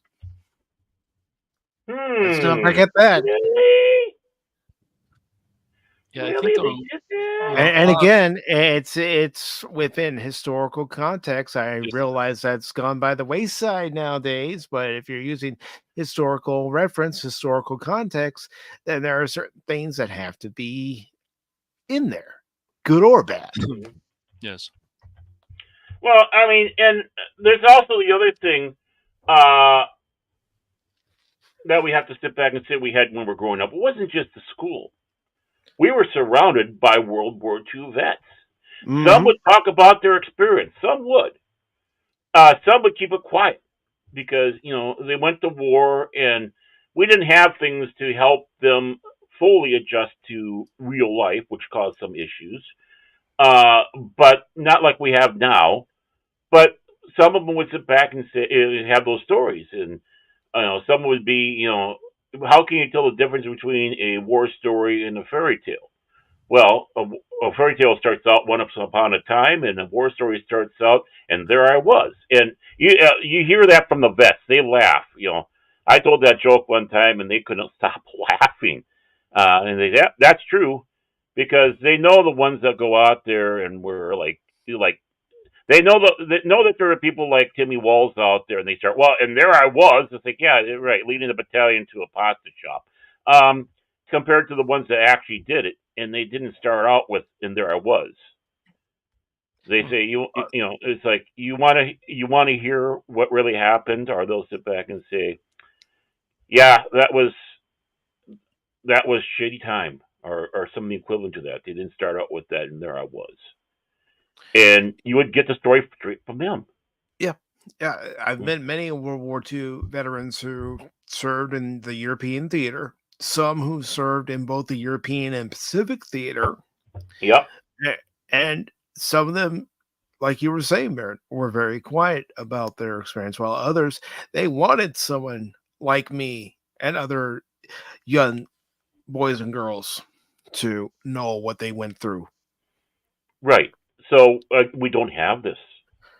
Mm-hmm. We don't have this again. Or you can be able to, and it's funny, especially when you start hearing the veterans on the other side, because like I said, just because they're German didn't mean they were part of the party of National Socialism. No, there were many of them were average people that were fighting for their nation, right or wrong, their nation. And a lot of them were blinded with the propaganda. People wonder, oh my God, how can they be propagandized like that and continue to fight? Look at this fucking election. That's how. History is repeating itself, just with the political messages that are being put out by both parties. Right. But as funny, the short Austrian guy with the funny mustache said, and others, you tell a lie often enough, it becomes the truth. Mm-hmm. And you keep on telling a lie, and you start off with the truth and a little bit of a lie, and before you know it, that little white lie starts growing, and it's not so light no more, and it's starting to get dirtier and bigger and dirtier and bigger, and finally you have mostly lies with some truth. Right? That's how it happens. Mm-hmm. And if you can't open up your eyes and start seeing it, and you know what? You can think that way for both sides, Republican or Democrat. You can, fine. But the thing is that's why you need to go out there and not listen to fully the rhetoric of them. You have to go out and find other sources to get that information from. Back then it was hard, especially when you're living in a state where everything was controlled by the state, the media, the papers, everything. We're seeing it with this election. Right. So that's why I always say, go out there and search. But this guy, my dad knew, and funny enough, he worked for a Volkswagen dealership. I think he was one of the guys that sold us one of our Volkswagens. He was a German soldier, and he was there on D-Day, and he was there on the shores in Normandy. And they were given orders not to progress. He wasn't exactly on there, but not to progress and back up and all that. And they're saying, no, we need to get down there, because if they would have gotten down there, they would have beaten our ass. The Germans didn't put their full force on there. Thank God. Because this was a gamble. This was a gamble happening. And these guys got, and he's saying about how they got mad. They had their, of course, political officer. They said that he laid him down on the ground and drove a tank over his head, because that's how mad they were.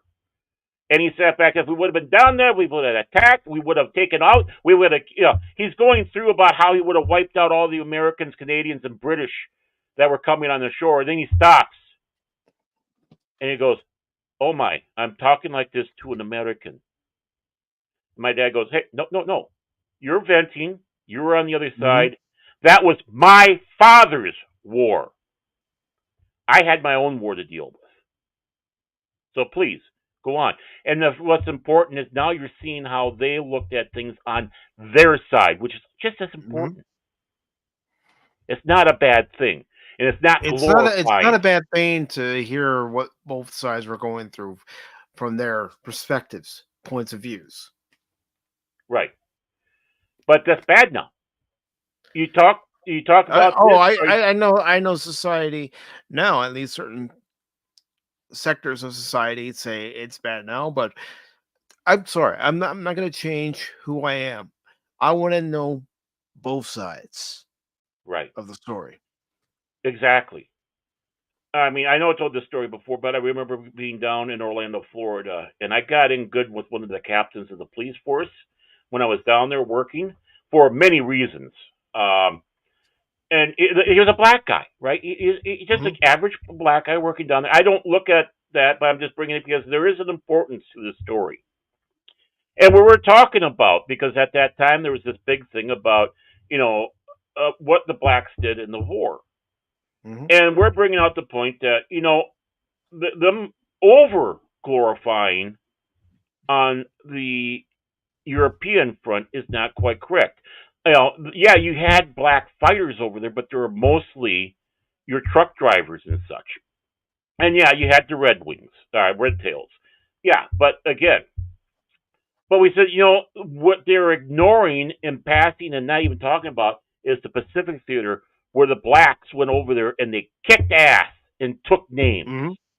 They were the ones that were going into harsher situations, and they would have had more of a feel. They would have had more of a better time doing the European front than the Pacific front. Why? Because the Japanese, and we sat back and said this: the Japanese, when they came around to racists, made the Germans look like pikers.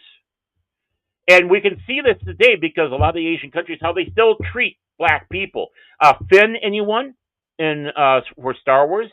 And that was how many years ago? Not that many. They still do not like blacks. And we were talking, it was in like a bar section, and basically we came in and he was talking to your classic looking Southern guy, but he's black too, with a baseball cap, the overalls, and all that. And he was just sitting there, listening to everything. And this police captain, I wish I would remember his name, but so many years ago and all that, in Swiss Green, he's just sitting there. Literally his mouth is open in shock, and he turns to this old black guy, and he goes, "Is this true?" And the only words I ever heard from that gentleman were, "Yep." That's where we found out this guy was a Marine in the Pacific Theater. And here he's watching two crackers. I don't know if we can say that. I don't care. Fuck you, YouTube. Because it's me. It's my word. Okay, back to the story. Because here you got two white guys that love history so much. We want to make sure the proper people get the proper accolades and the proper damnations. And that's what's important. That is important. And if you see a veteran, especially with Veterans Day coming up next Monday, thank them. Thank them for their service. Right. I mean, hey, sort of Poopus Cubor and your human suit. And I also want to say hello to DJ Ronnie G. And of course, I know you already said hello, but I'm going to say hello as well. Storty, good to see you, brother. By the way, DJ, nerd! And Pop is 100% right. The first casualty of war is the truth. Exactly. If what I said made people uncomfortable, you know what I got to say? Tough. That's reality. Reality is difficult. Reality is uncomfortable. You cannot escape it. You might think you are, but it's only going to make it worse for you when it finally bites your ass. Because it will. That's how we got into a lot of these messes. So they're all upset about in this game because they have National Socialists running around. They have the stormtroopers, not the ones that wear the white outfits, but the ones that wear the black skirts. We have, and you know what they are?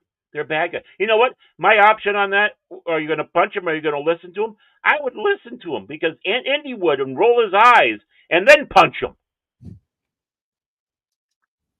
You know why? Because that helps bring up to their level why you're going to take care of these assholes. Yeah. What's up, Snorta? And Snorty. Yeah. Got it. No, they got to do it right. SnortaPoopusCuber.com. That's for the proper introduction. Then we'll go Snorty. Snorta. He's the best one out there. That's a polar bear. He's got the best fur. He's got the best big nose there. He eats seals the best way. He's the best polar bear you'll ever know. Snorty. He's the best. Snorta. And DJ Ronnie G says to you, Baron, well, a double nerd on you. That's true. You know what? This is kind of funny that Vor brings this up. Oh. Who cares? He's saying hi to Cash. Who cares? I care. Yeah, I do. Yeah, I care too. Baron. You know, this is funny what Vor is saying here because I sit back and say, I try to find something good to say about any group or any person out there. And I sit back and think, the Germans in World War II, they had some pretty fucking nice uniforms. And that's about it. Oh, and they had the MP40, which was a pretty fucking nice submachine gun. Yeah. Really? So this article goes on to say, the existence of said disclaimer was first unearthed courtesy of Video Game Chronicles' Jordan Midler, who came across Machine Games' message during his recent playthrough of the game as conducted during a recent Machine Games press day. According to Midler, despite the game itself tasking players with physically fighting the many Yahtzees that Indy may come across in his adventure, as well as including a game mechanic that allows for the player to physically burn various Yahtzee-related propaganda posters upon booting up, the Great Circle players are met with an assurance from Machine Games that Indiana Jones and the Great Circle is a fictional story, as are all the Indiana Jones stories. Wait a moment. For that piece of stupidity, because that is fucking stupid. What the hell you say? I didn't know that. I thought Raiders of the Lost Ark was actually for real. I actually thought that they had the MP38 before it was made running around in there. If you thought any of the Indiana Jones movies and stories that were told whether it be on the big screen, small screen, or in video games, were true. And I just got to say this to you, Baron. That's it, man. Game over, man. It's game over. Actual art locked in some museum somewhere. Come on, man. Well, that part I do believe is true. But but no. But you mean to tell me that the MP38, which was made in 1938, and the MP40, which was made in 1940, which I think they were actually using the MP40 in the movie, they didn't have those in 1936? What? The character Marion didn't exist in real life? Come on, man. She didn't own a bar? I mean, that's the reason why all my letters came back? Yes. I thought she was real. I was sending all these simp letters to her and saying, "Be mine, and I'll help you work that bar. I'll keep you warm up there. Just, give me a chance, Marion. I love you." And see, T-Gap earlier asked, why do we even need a disclaimer? Unfortunately, nowadays, it's for that very reason. People think that what they see in movies and in TV shows and in video games are real life. They can't, I'm not going to say they don't have the ability. I'm saying they can't separate reality from fantasy, from fiction. Well, because they are, and I'm going to say it straight out. We're going to talk about it. They're the other R word, not the proper R word. That's why people like that always got called the slangy R word, for one. And two, these people are so fucking mentally ill. They cannot separate fiction/fantasy from reality. They really honestly can't. These are the ones that go out they're the ones that go out there like the land whales with the blue hair, and they have this Heinz 57 of what I am this week, what I identify with, which is, that's fiction. That's fantasy. It's like when they live in a world of it. IFC was showing a disclaimer Pop. The Indiana Jones movies are a work of fiction created by George Lucas. You mean Doc Savage isn't a real person? He may be based on aspects of a real person, but Doc Savage himself is not a real person. What, Belloc didn't exist? Come on, man. I like Belloc. He's a good villain, man. Great. You mean Lamont Cranston never existed? Damn. And you know what? Folks. And Indiana, and sad enough, the Autobots and Decepticons are a work of fiction. So you're telling me that those grapes that were laced with poison, that didn't happen? They don't do those things? Come on, man. And that poor little monkey didn't. The thing is George Lucas and Steven Spielberg did base aspects of Indiana Jones on real archaeologists and real people. Aspects. Yes, aspects, yes. Well, a lot of characters, they are. I mean, for crying out loud, Chewbacca was based off his dog, Indiana. I know, right? The dog's name was Indiana. See, the joke continues. You're named after the dog? Henry Jones Jr. I love it. I like Indiana. We named the dog Indiana. Yeah, you have to do it in the accent. We named the dog. Yeah. There was a comic book series from Marvel called Dakota North. You mean she's not real? What? Yeah. Man. She was kick-ass. Vor, as much as it pains me to tell you this, it's a work of fiction. There is a Cybertron, Mike. There is actually a Cybertron. NASA is hiding that information. When Trump gets in, he's going to open the UFO file. He said so, and we're going to find it. We're going to find them, the Greys. We're going to find Vulcans and Klingons. We're going to find Wookiees and Rhodians. All right, youngster, out you go. Don't come back. Ever. Well, that's something. What did I say? Baron has too much power right now. Okay, let me. I tell you, I'm Alex. I'm Commodore Alex. And I tell you, they're there. The lizard people are underground. We know that they're hiding that, but when they discover Cybertron's out there and the chemicals in the water are turning the freaking Gordon gay. Oh boy, Barrett, how much sleep did you get last night? Actually, I got. Have you taken your medicine? Yes, I have. But the thing is we haven't had any colas or anything of that like in the house for quite some time. Well, the long suffering picked up a bottle of cola, and I actually have a caffeine. This is low of him, ladies and gentlemen. This is very low of him. He's blaming the wife for his behavior right now because no, I'm not blaming the wife because she's just as guilty. She needed some caffeine too. See, he's pushing it on her. He's making it all about her being the enabler for him to pick up the cola and drink the cola. She is an enabler. How dare you, Baron? How dare you? I know. I'm a horrible human being. I'm a horrible human being. What could I? But when you haven't had caffeine for a while and you take it, it's like hello, back to that happy days. It's like woohoo! I'm back snorting that Coca-Cola. It tickles your nose. Actually, it's not Coca-Cola. It's no name, but it's a cola.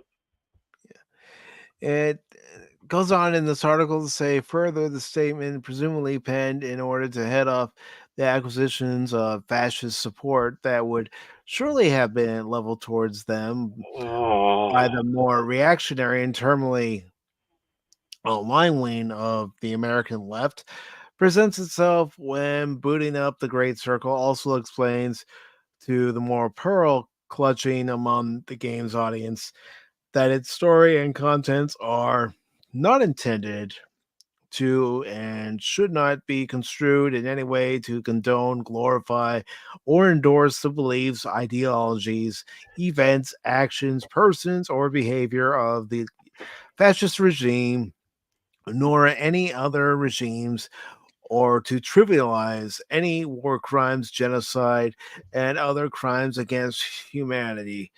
Again, we have fallen so far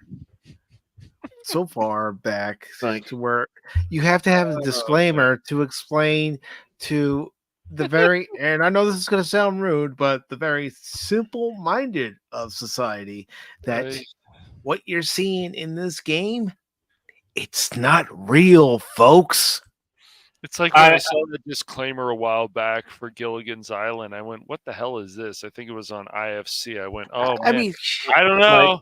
And let me continue that.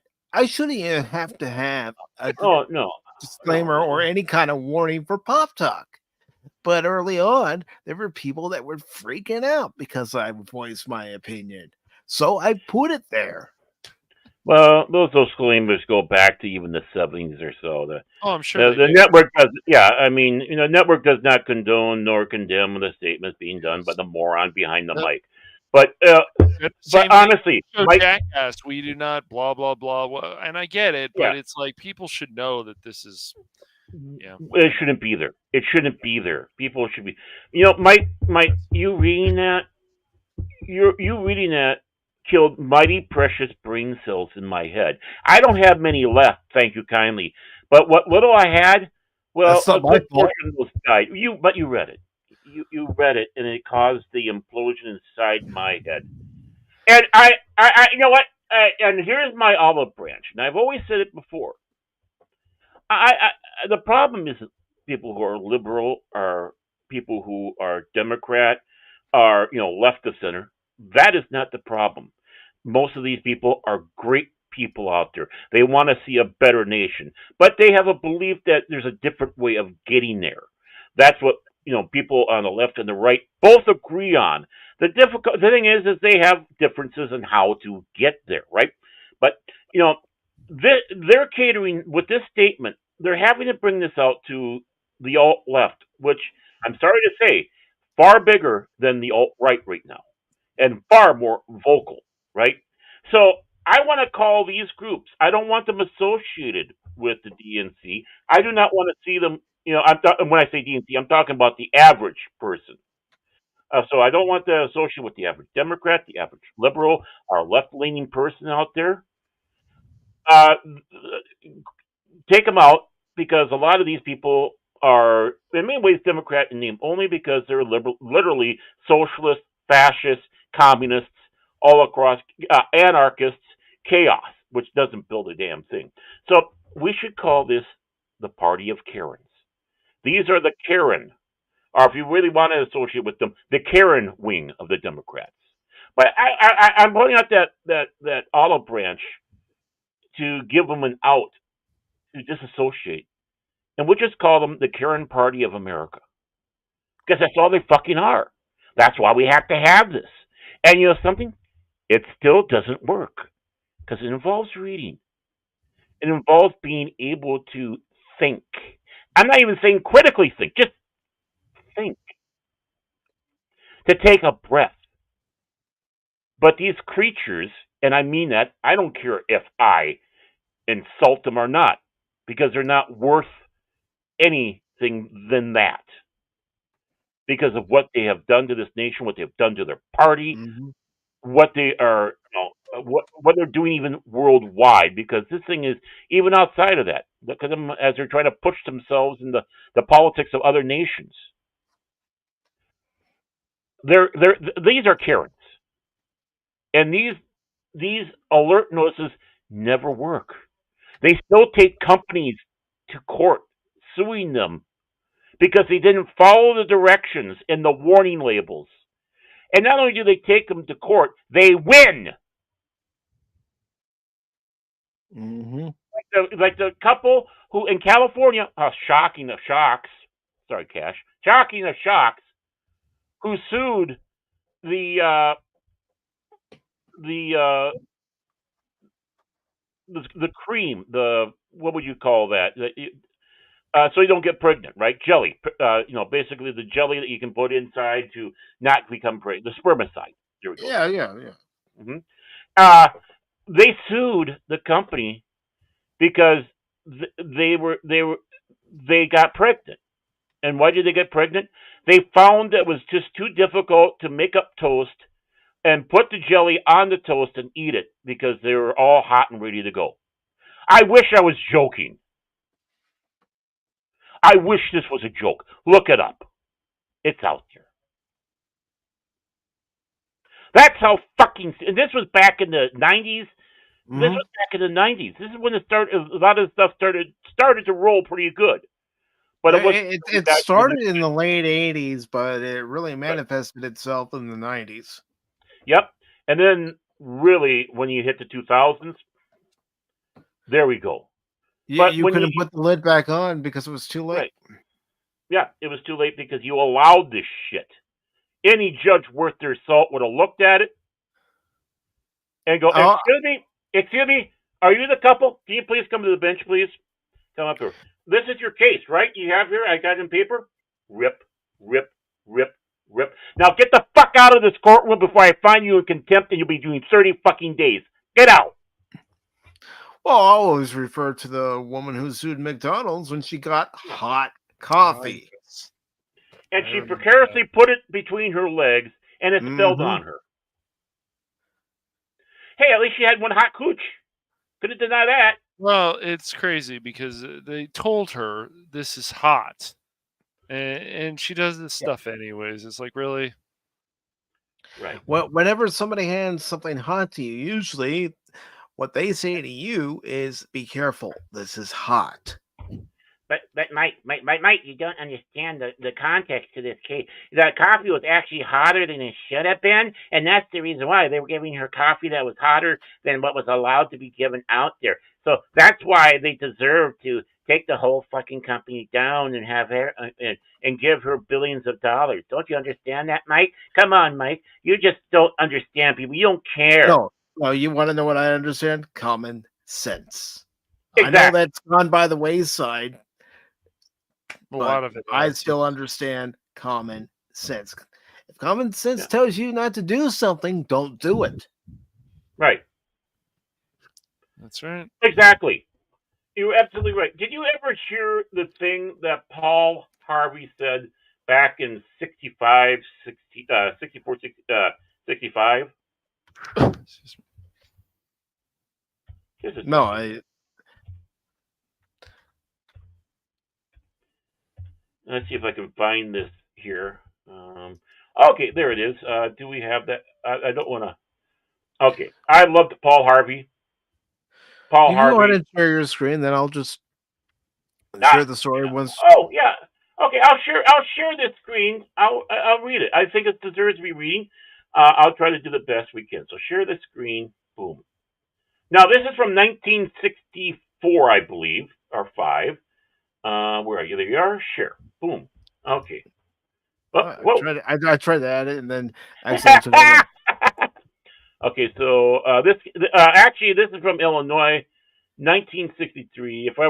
But this was done by Paul Harvey. Aired it back in the 64, 65. If I were the devil, if I were the devil, if I were the Prince of Darkness, I'd want to engulf the world in darkness, and I have a third of its real estate and 4/5 of its population. But I wouldn't be happy until I'd seized the ripest apple on the tree. So I know this might be hard for some people to kind of understand because it's how we kind of talk back in the day. So I'd set about, however necessary, to take over the United States. I'd subvert the churches first. I'd begin with a campaign of whispers, with the wisdom of a serpent. I would whisper to you as I whispered to Eve. Do as you please. Joel Osteen. To the young, I would whisper that the Bible is a myth. I would convince them that man created God instead. And by the way, we can even go with Islam, Judaism, any other religion, by the way. But back then, he was reaching out because a lot of people were Christians, okay? But I read this verbatim, but again, go with the universal thought of this, okay? I would convince them that man created God instead of the other way around. I would confide that what's bad is good and what's good is square. Back then, square actually was good. It's have to be square, and it was. And the old I would teach to pray after me, Our Father, which art in Washington. And I'd get organized. I'd educate authors in how to make lurid literature exciting, so that anything else would appear dull and uninteresting. I'd threaten TV with dirtier movies, and vice versa. I'd peddle narcotics to whom I could. I'd sell alcohol to ladies and gentlemen of distinction. I'd tranquilize the rest in pills. If I were the devil, I'd soon have families at war with themselves, the church at war with themselves, and nations at war with themselves, until each in turn was consumed. And with promises of higher ratings, I'd have mesmerizing media fanning the flames. If I were the devil, I would encourage schools to refine young intellects, but neglect to discipline emotions. Just let those run wild until before you knew it, you'd have a drug-sniffing dog and metal detectors at every schoolhouse door. Within a decade, I'd have a prison overflowing. I'd have judges promoting pornography. Soon, I could evict God from the courthouse, then from the schoolhouse, and then from the houses of Congress. And in his own churches, I would substitute psychology for religion and defy science. I would lure priests and pastors into misusing boys and girls and church money. If I were the devil, I'd make the symbols of Easter an egg and the symbol of Christmas a bottle. If I were the devil, I'd take from those who have and give to those who want until I'd killed the incentive of the ambitious. And what do you bet I could get whole states to promote gambling as a way to get rich. I would caution against extremes and hard work and patriotism and moral conduct. I would convince the young that marriage is old fashioned, that swinging is more fun, that what you see on the TV is the way to be. And thus, I could undress you in public. I could lure you into bed with diseases for which there is no cure.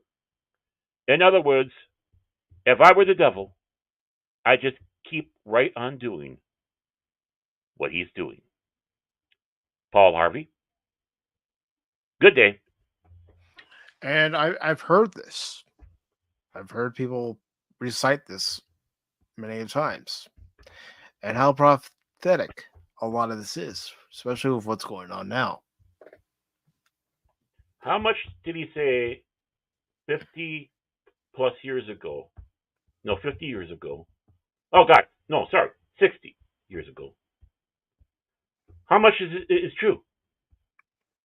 We got dogs at schoolhouses now. We have we have the church going against themselves. Right. We have the church, and again, this goes for every religious organization. You have the churches that are promoting and being prophets for the world. That God is truly the world. Ignore what the Bible says. Ignore what God said. Ignore what's in the pages. The Bible is fallacy, right? I'm talking about being a believer, and this could be the same thing for the Quran, of course, with the Pentateuch, with the Bhagavad Gita or whatever. I can't remember what they have for the Krishnas. I do have these books, and I've perused through these books, right? So I'm not making this Christian centric, even though I am a Christian. I'm a devout Christian, but like Orson Bean, I may be a Christian, but I'm still a dirty old man. I will confess that. We all have our weaknesses. But, you have the churches going at each other. You have these fake, false prophets, like Kenneth Copeland, Joel Osteen, among others. Even, it's just absolutely disgusting. And what false prophets do they have in Islam that's promoting the violence that's going on? I'm not talking about regular Islamic people. I'm not talking about the average followers out there. I'm talking about those radicals. We've seen them. The Ayatollah Khomeini, the new one, not the old one. He's dead. He's probably in hell. How many of these do you have out there that's promoting this Sharia law, even here in this country? Where in Detroit they allowed a radical Islamic person. Notice the important word, radical. They allowed him to kill his daughter because of the honor, because he felt she was dishonoring because she was being more Western, and they let him go.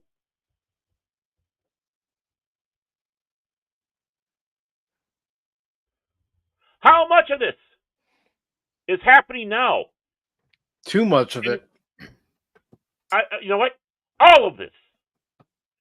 How many states have gambling? Huh? Powerball. Come on.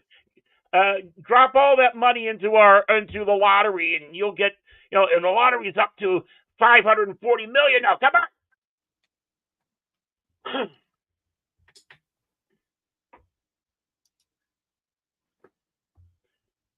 But there's one caveat. There's one caveat to that, Devore.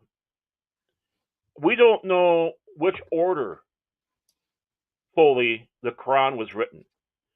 They turned the Quran where you have the largest book or largest surahs first, going down to the shortest ones last.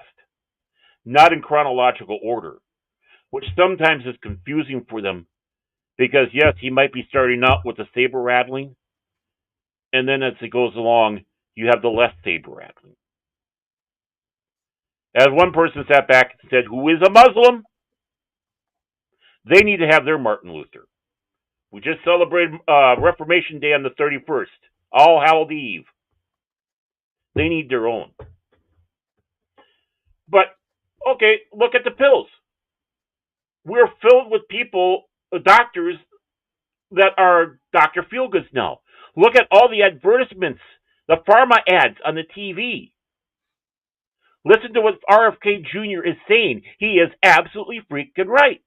If you take this pill, you'll feel like this, as depicted in our commercial. And then they rush through the side effects. Wait a moment. You mean me taking an antidepressant might make me commit suicide? I'm sorry, I said it out loud, but fuck that, YouTube. Just fuck you. And while we're at it, fuck you, Mark Hamill. Just fuck you. But no, you got to say these words because this is the truth. They want to turn. Why do I have such a fascination with North Korea besides the fact that they are a hermit state? And I keep on saying, keep an eye on them. Do not ignore them.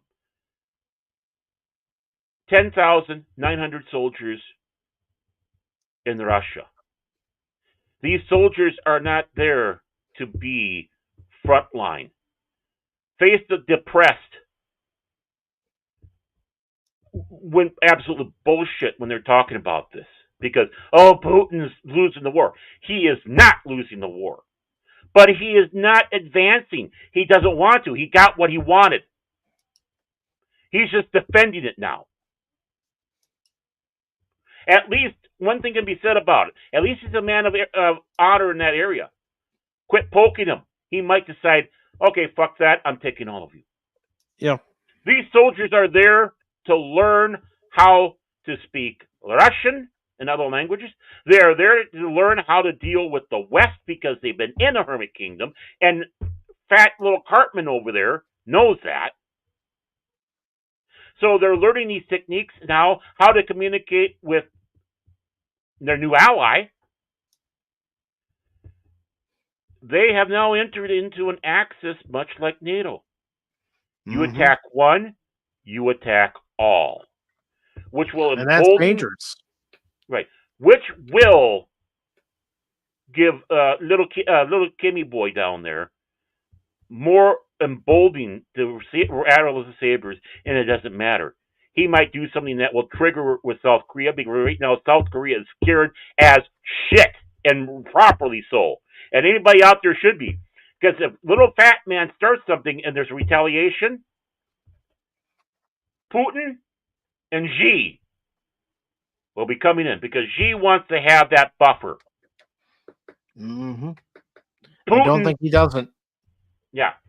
Putin, of course, there's a lot more going on. And the press is lying to you.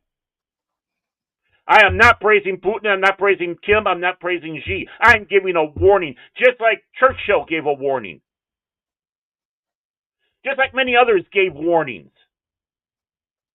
And then, of course, accused of what they're warning about. Let's see. I'm going to peddle narcotics to whom I could. Fentanyl, anybody? That's what killed George Floyd, not the cop. It is proven.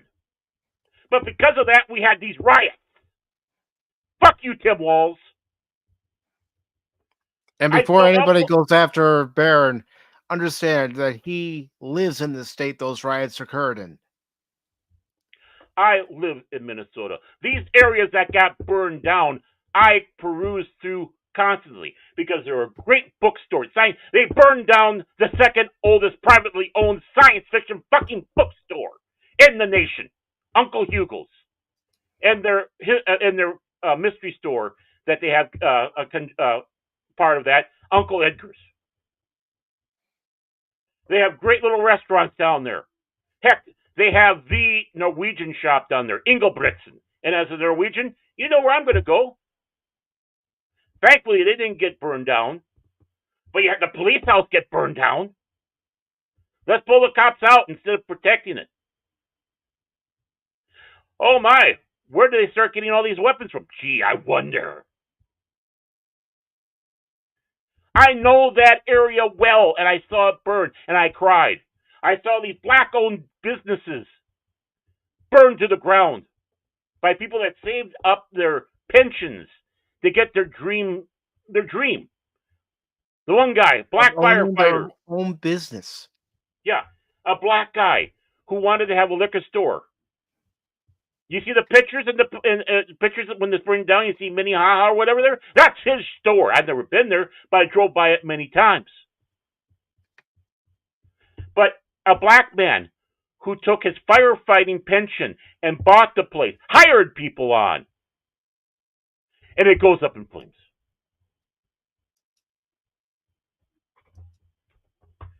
So yeah. Are you going to sit back and say, I'm kind of passionate about this? Fuck yeah. When you have 3 days of this going, and he and Mayor NIMBY of Minneapolis just sat around and played Feed the Elephant, and Mrs. Walls is hanging her head out the window going, I love that smell. Can we turn it into a perfume? You know, Timmy, maybe if you turn that into a cologne. Oh, I forgot. You know, you like to take young boys out to a party, a gay club, and then bring them home when no one's around there overnight. Yeah, that's what you like to do. Okay, I'm sorry, I forgot. That's right. That's why we had to use artificial means to get me pregnant.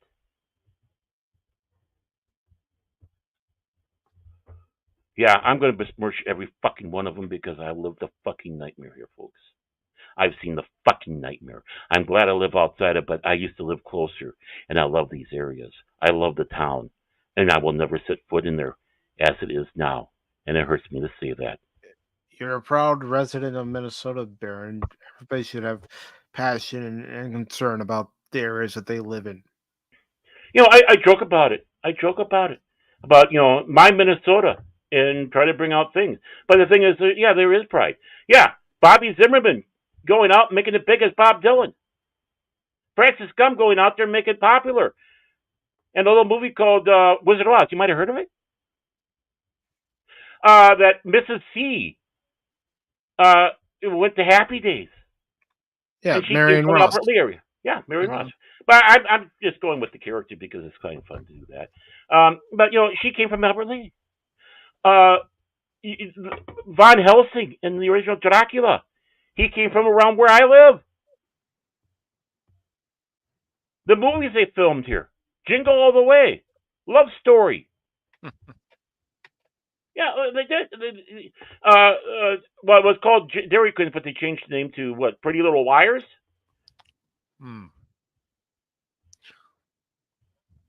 Yeah. You got that there. All because of a lie. Because he was peddled fentanyl. And you could see it in all the videos leading up to him going through a psychotic episode for that. And he was being held down, yeah, by a bad cop that Amy Klobuchar, who was running for a Senate re-election, Amy Klobuchar let stay on the street when he should have been back then slapped down. But he's holding him down in the proper procedure, but he dies from the overdose of fentanyl. I don't know how many times I can say this. Like, people, you can sit there and not look at facts because you don't agree with the narrative, but unfortunately, it's still a fact. Well, let's go through the list. Janis Joplin, drugs, dead. Jimi Hendrix, drugs, dead. Yes. Drugs and alcohol, same thing, but yeah. Well, yeah. Choked on his own vomit, right. Yeah. Right, but you know there were other drugs involved in that one. Yes. Not just alcohol, John because we're talking about around drugs. I was going to hit John Belushi right there. Chris Farley. Yeah, Chris Farley. But you know the thing with John Belushi is the sad thing. It was heroin, right? He had a fear of needles. He had to have somebody else inject him with the heroin. His being sucked in to that overcame his fear, not fully, but enough that you'd sit there and let somebody else poke a needle. And then, of course, Elvis, my God, he was killed by medicinal drugs. It was the doctors going out there saying this. Take this, take that, take this. Yeah. How many people need to take downers so they can go to bed because they're anxious? Yep. And the anxious probably came from something to get them going in the day. Look at the people who are dying of this stuff. And it affects me because I do need oxycodone now and then because of my back pain. But it gets so hard sometimes to get a refill because they're so paranoid because all of Dr. Feelgood's out there prescribing these opiates and they're dying because they overdo it. Also, let's not forget, you see videos on social media from different cities where people are walking around like literal zombies because of all the drugs they're on. Right. Yep. Especially homeless people. Yeah. Mm-hmm. Yeah. But it's not the fact that ladies and gentlemen of distinction are having alcohol. No. But it's the fact that how many of these people start becoming alcoholics? Because the people of distinction sometimes have a lot on their shoulders, right? So I need to have one drink here. Help me get to the sleep. Oh, I'll have 2 glasses now. Before you know it, it's a bottle. Then it's 2 bottles. Then you're like Andre the Giant, who's taken out an entire vineyard and winery. Mm-hmm. Look at people at war, families at war with themselves. Look at these assholes that will say, just because they're going to vote the other way, I am going to write them out of my life. Or my best friend I had entire life, they're going to vote this way, so I'm going to write them out of the life. Is that not tearing families and friends apart? Isn't that the biggest fucking stupidity there is? It's not just voting, though. It's other things, too. I mean, hell, people turn on each other just because somebody likes entertainment that somebody else doesn't. It's insane. But they will. Well, mm-hmm. Well, you had it there. A family atheist, and they disowned their child because they became Christian. Right. It's worse that they were brainwashed. Mm-hmm. Or you have the ones out there that, that's not even, they went to a different political party. Or the fact that they fell in love with somebody that they didn't approve of. Right. But they're not a bad person. No. You have people families going at war with each other for the dumbest thing, but they're encouraged to do that. And it could be religion, politics, just life in itself. Yep. And of course, let's go to the other side, the LBG group out there. How many of them maybe because they came out as gay? Right. Mm-hmm. Yeah. So we can't leave that out either. There's also, for some reason, there's something wrong with this person, maybe man or woman, they're these politics, they're not one of us. I don't care if they're gay or not, they're not one of us. And they start that bullshit again. It's just the narrative. It's once again all the time. Rules for thee, not for me. Yeah. Well, here's another thing. I've worked and I've been around people who consume a lot of alcohol. Yeah. And I made the personal choice not to drink. And if I do have a drink, it's very seldom. And the reason why is because I don't want what's happened to the people I care about to happen to me. Right.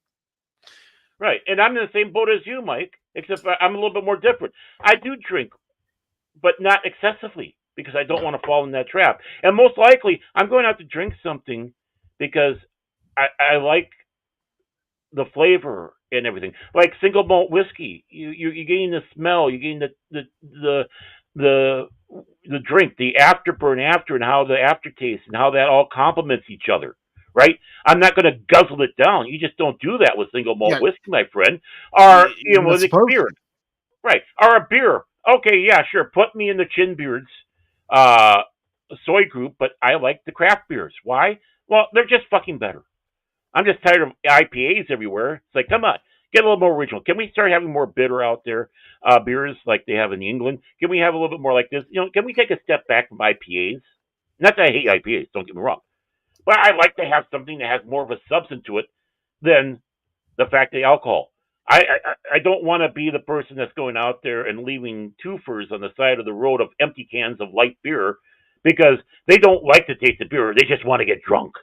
Yep. And, because obviously I still feel there's a high depression, especially probably around the world, but we're just focusing on the United States. And this is how they're dealing with their depression: alcohol and drugs. Mm-hmm. And there's people like some doctors, I'm not going to say all doctors, but there's doctors out there that are also pushing this stuff. And it's like they get addicted to painkillers. You got people like what was it? Prince. Prince got addicted to painkillers because he had hip problems. He had hip pain for a number of years in his life. People were saying that about Michael Jackson too. Yes. Michael Jackson was on a lot of prescription drugs, and and that's what killed him. It did. And they found out the doctor was basically a fraud. Mm-hmm. And Prince, I'm not going to be. This is not being cruel to any religious group or anything like that. The sad thing is Prince was Jehovah's Witness, and they don't believe in operations. He could have had an operation to take care of his hip situation, but they don't. Oh, really? I didn't know that. Okay. Yeah. Well, they will go. Some will go as far as if they can use their own blood. In other words, the blood gets recycled back into them, which they have processes for doing that. But they don't want. That's why you don't have them going for blood transfusions or even giving blood. Well, even for them in the religion, that's sacred.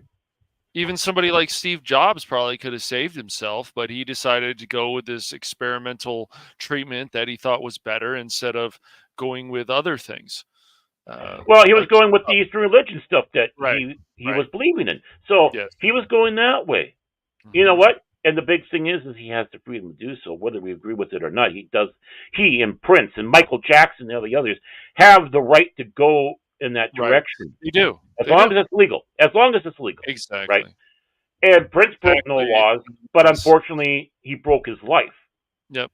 Michael Jackson didn't break laws in that area because he was following doctor's orders, but he lost his life. I mean, look at all the damage that was done to people like Robin Williams and so on. And we've already mentioned some other people, but you can go down the list. I mean, people like Johnny Cash, he was on drugs for a while, obviously. I mean, especially if you watch that movie and you want to learn more about his life, but he got clean. And some of these people, they can't get clean, or they do get clean for a while. Then they end up going back on the drugs because of depression, something going on in their life that we don't even know about. Yep. By the way, I want to address this one here. Actually, I mean, I hesitate to say like, but when I'm really paying, I'll take it. Right? It makes me more not give a shit about the pain. And I can feel when that wave comes through. But it makes me constipated. I'm sorry. I don't mean to be TMI on that one, but I'm just saying that's one of the side effects. Now, what's the one that starts with a V? There's the other one. It starts with a V. I got a middle block on it.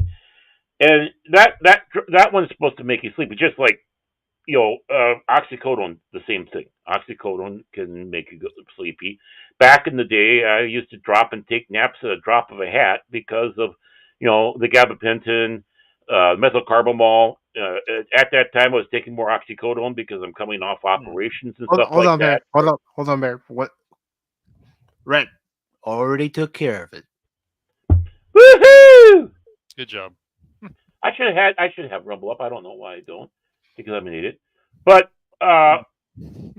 what is that? I can't. I hate having middle block. But I took this other one, which is supposed to again make you sleepy and stuff like that. Oh, not me.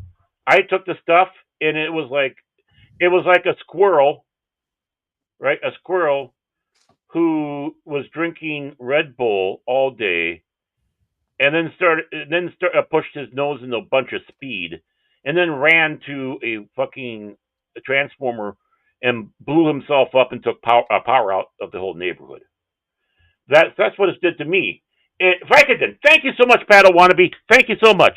You're a lifesaver. And it's the only time I'll ever say that. So I hope you do have that time stamped.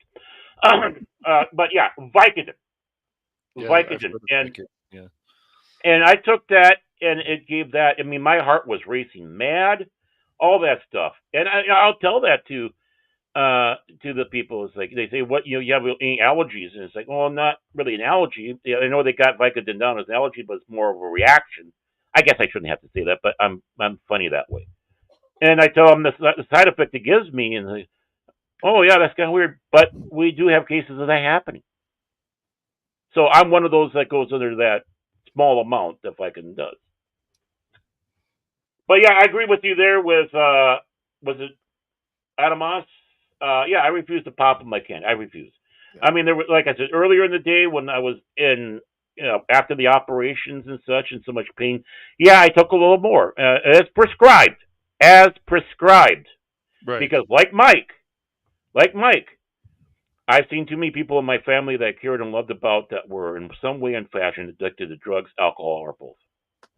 So I made sure I took it that way. Thank God, I never got addicted. But if I need to, I will take a Vicodin. I mean, not Vicodin, but oxycodone because of the pain. It's a good tool, not an end all be all. And they're used as too much end all be alls, which of course started having us with the oxycodone opiate crisis going on. Because the people are listening to their doctors, especially the Dr. Feelgoods, because they're getting a kickback from the farm. And now they find themselves with these problems.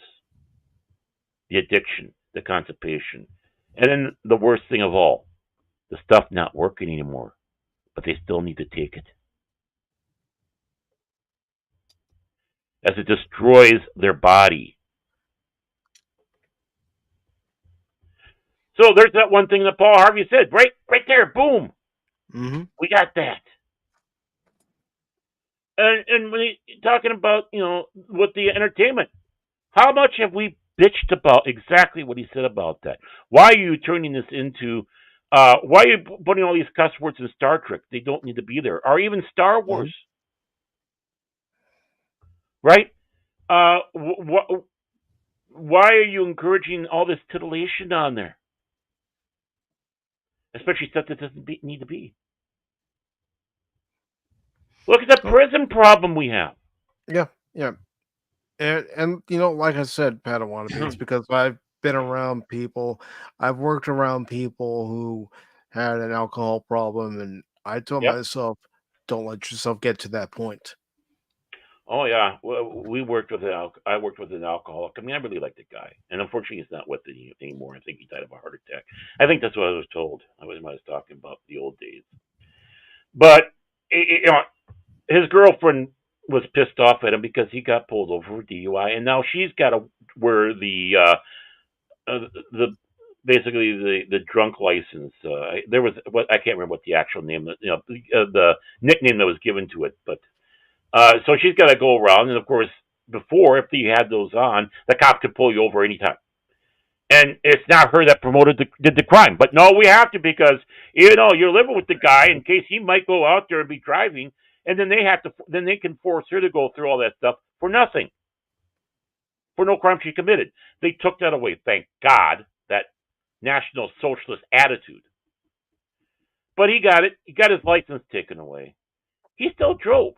Right? He still drove. And he didn't live far away from where we worked. So he would go home and come back. And we knew when he had a proper liquid lunch. Because he'd be like walking around like Cash before lunch.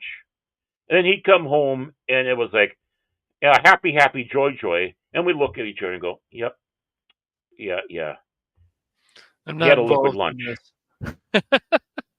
I'm saying the attitude. And he almost lost a finger on a saw because of that. And our work somehow managed to bypass everything where they didn't do a blood test on him or anything for drugs or alcohol. So that saved his life. Because, well, in their ways, they were caring. They didn't want him to get into trouble, but you look back and go, maybe he should have. It might have helped him. Mm-hmm. It's just one of those things. But he came back. It was the middle finger that he cut, right down the center. He went to the bathroom, and he was trying to kind of put it together, bandage it up so he could go back to work. But it's like, no, you're going to the doctors. And, of course, surgery and everything. He came back at work. And, again, we liked the guy. But there's an example of someone, and we're talking about a warehouse with plastic and saws and presses and all sorts of fun tools. And forklifts. And he'd come back and it's like, okay, just keep an eye on him. So just in case, he had a happy lunch. So yeah, I mean, like I said, I'm like you, Mike. I've been around that. I opt to drink a little bit more, but not crazy. Yeah. And again, for the saving aspects, and yeah, uh, I try to keep all that under control because of that fear. Even now, with all the drugs I'm taking for all the problems I have right now, including the psychotic stuff, I Well, take carefully and cautiously. people can even mock stuff like dare and so on, but they taught you a lot about things, what you shouldn't take, what this can do to your body, what this and that. It was no joke. What alcohol can do to you, what happens if you drive, all kinds of things. It's just if you're willing to listen and learn about these things, you'll it'll help you in your life. Now, I'm sure you guys might know some people who just smoke weed or whatever, and I know some people want to say I'm not 100% sure on this. People there this whole thing about how weed can be considered a gateway drug. I don't know. There's other people I've known who have been on marijuana who never went into hard drugs like crack, cocaine, or heroin or anything like that. So I don't know. But I mean, I don't think it's obviously a good idea to go smoke weed and then go drive a car. I think that's Well, not smart. But I think again, it goes when it for comes, any drugs. But yeah, yeah.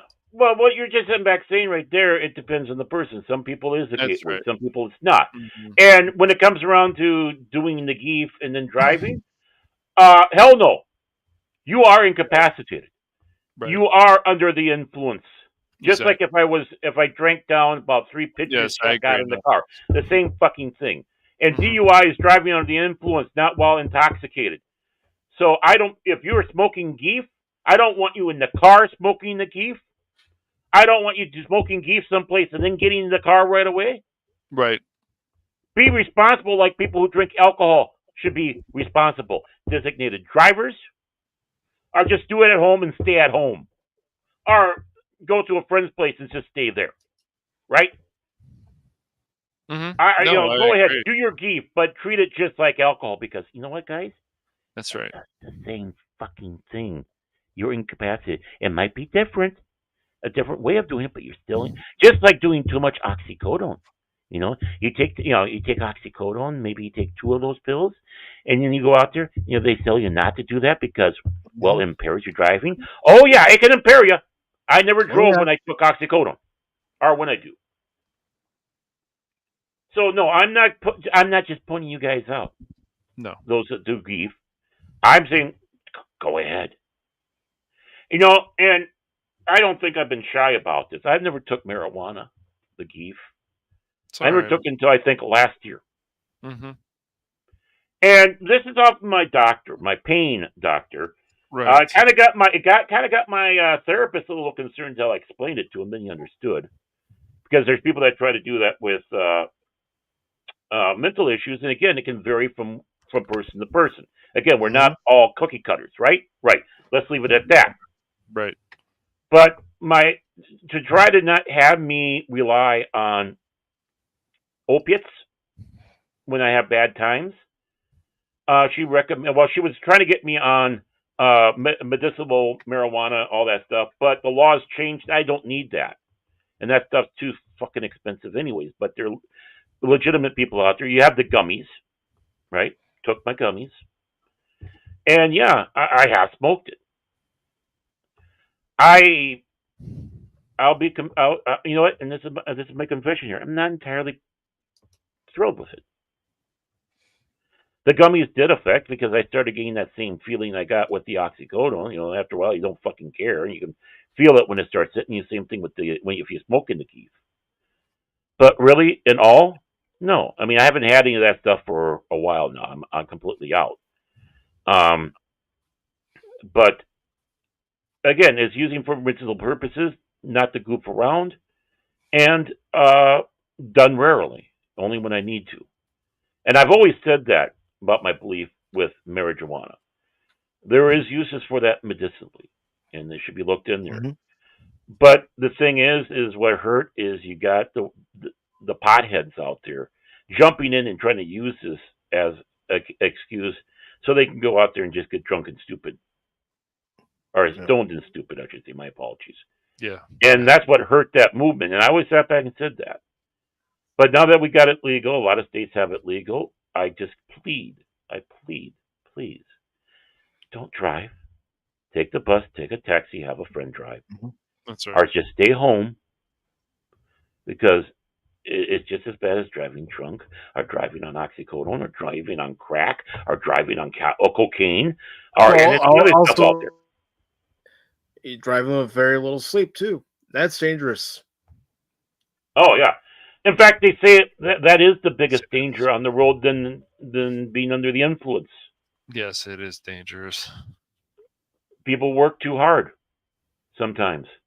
They have the two jobs. They're working hard. They're going home, and it's at night, and the sleepies start coming. Yes. And it's just like they're trying to get the trucking industry to change. Because the trucking industry, when you start closing your eyes and you're driving a car and you got to find a way to wake yourself up. Right, but these trucking companies are pushing their drivers hard that the drivers aren't able to get the proper sleep, and then they get punished because they're not making their time. Yeah, they're being pushed too hard. Yep, I agree. And they're fixing their logbooks, so they can get by. So when they do get pulled over, they see, look at this.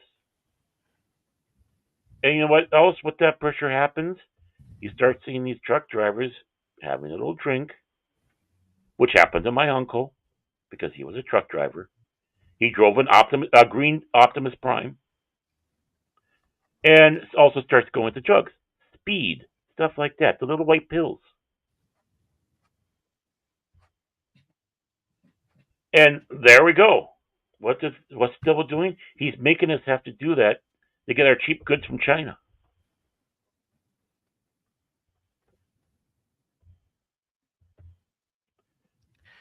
Everything that Paul Harvey said is happening now. It is. Which brings us back to this article. Boy, did I derail it? My apologies. Yeah, it's okay. No, derailed it. No, Baron. Yeah. No apologies are necessary. Yep. It all relates. Right. You were just pointing out how this relates with the drugs and the other alcohol and other stuff. Yeah. And you can hear more of Alex Baron Alex on my channel later on. Baron. This all relates. This all correlates. I know it all correlates. Just a little humor thrown in there because, no, this isn't a conspiracy theory. It's happening. So, yeah, and it correlates because this is the stupidity that we're dealing with, and it was prophetized. Whatever. We had a prophet, and he told us, and it's happening. Yes. So the article, and there's not much left of it. Right. It says, while Machine Games' message is particularly egregious due to it only being included because some players are unable to separate fiction from reality, as noted above, it's scary. Spencer and I are on the same wavelength. Mm-hmm. Yeah, me too. Hey, Spencer may be good. He can be good. Yeah. He's okay. It is far from the first such content disclaimer to be included in a contemporary video game title. From Destroy All Humans to Reprobed, warning players that the game's original sex change side quest had been included without any edits, to Tomb Raider 1 through 3 collection apologizing for the serious harmful impact, to Ubisoft apologizing for how some characters and cultural reference contain stereotypes in Beyond Good and Evil 20th Anniversary Edition. The current era of video games has gone to a great but ultimately unnecessary lengths just to keep themselves in the good graces of socio-political watchdogs. Idiots. All in all, while its inclusion is embarrassing for Machine Games and truthfully insulting to the vast majority of players who would never have assumed such a link between depicting Yahtzees as bad guys and endorsing their ideology, wholeheartedly, It's unlikely that the disclaimer will be removed before Indiana Jones and the Great Circle hits shelves on December 9th. Now, I will confess, I do intend on playing this game because I have Game Pass, but I'm not buying the game outright. No, I want to see it. Yeah, I want to see you play that because I'm curious, and I don't have Game Pass, or I do the same thing. But this isn't just insulting the game players. This is insulting all the fans of Indiana Jones. Yeah, I think they took that It's insulting to common intelligence. Yes. Right. I think they finally took that disclaimer out of Tomb Raider because when Spock was showing us, that disclaimer didn't seem to be there anymore. So she has boobs. Get over it. That's the only disclaimer. That's the disclaimer I'd put on there. And stereotypes. Every game, everything has stereotypes in it. Mm-hmm. Yes. But it's not representing the whole either group of people. It's sometimes just the villain or even the good guy doing that stereotype. Oh, everything is a stereotype when it comes to making a story. It's just crazy. You see that disclaimer and certain people, I'm going to be okay. I'm going to make it. Because I saw the disclaimer. By the way, forgive me. I do want to clarify one thing to my previous rant. Yeah. Okay. This also goes to the atheists out there. There are a majority of the atheists out there are just living their life. They just don't believe in God, or maybe they're radical and they're agnostic and think there might be something out there, but we don't know what its purpose is or what it's doing. Right. So we have them, right, and they're not going out there screaming, yelling, demanding 10 Commandments taking off of anything or other than that. Like people like Harlan Ellison, like people like J. Michael Jasinski. Right. Where they wrote and they put religious things into their stories, but it wasn't in a bad way. And there might be something that would be properly done to point out something, but not the overall. But the thing is, atheists, with what Harvey sat back and said, is this is what you have to worry about. The government will teach you how to say to pray, "Our Father which art in Washington." They want an atheistic state, but the state is God. It's how it always turns out. In Germany, it was the little Austrian with the funny mustache. He was God. In fact, there was a website out there that was called that. H is God. And we also know that there are certain people in Hollywood who thought that Harvey Weinstein was a god. Yep. Yes. But Lenin was God. The state is God in Soviet Union. Brezhnev was God. Stalin was God. Look at all the statues of Lenin, like he's a god, and you can still visit his body, his holy body, at the Kremlin, because he is God. And the worst egregious of all is North Korea. Not only is the state God, all the Kim family is. You have to have their pictures in your house at a certain height. Not on the floor. It has to be up a certain height so you're not looking down on them. You have to bow at their statues in reverence. If you rescue your kids over the pictures, you will be sent to prison. But the person who rushes in there and grabs the pictures will be given an award. So you, those who are atheists, this applies to you too. Because they'll sit back and say how wonderful you are. We want to not have gods anymore here. And all the seal clapping, blue haired land whales, chin beards that actually out there will find out that they'll have to worship the state. And the funny thing is they will be. Because they have already been given the opiate of religion. And the religion is government. And those who are true atheists and don't want to be forced into that, what does it mean for them? They're in the same boat as religious people.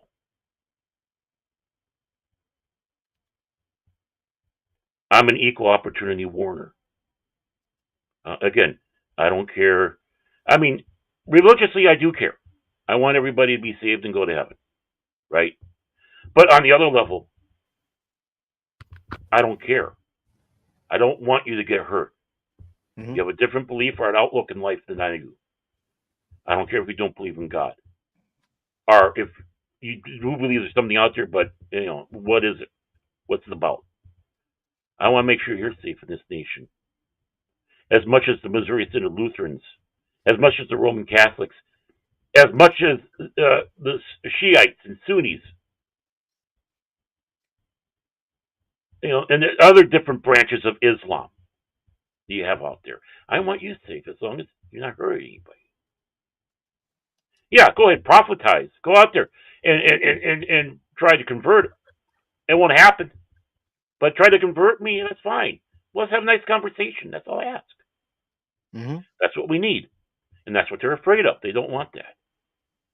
But in the end run, it'll become the state is the religion. And honestly, I don't want that here in the United States. I don't want that anywhere.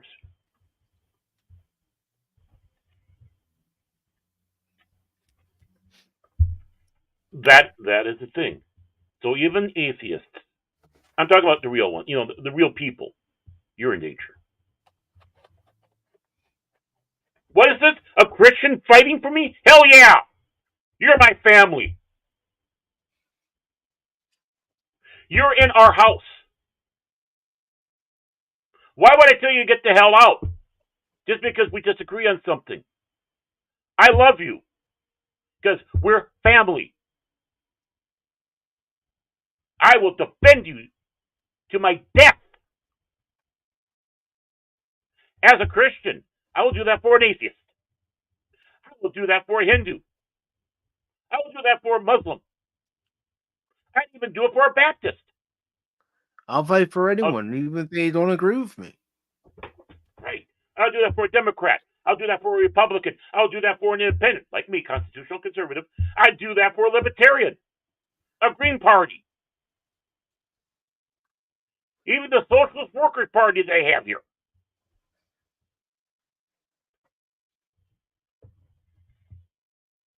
Oh yeah, Trotsky. That what? Trotsky has a Minnesota connection.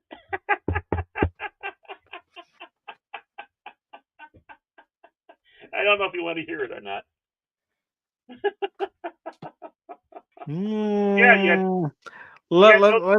Let's go ahead and read our next article. Then I'll let you know if I want to hear it. Oh, I was going to say, I thought that was a no.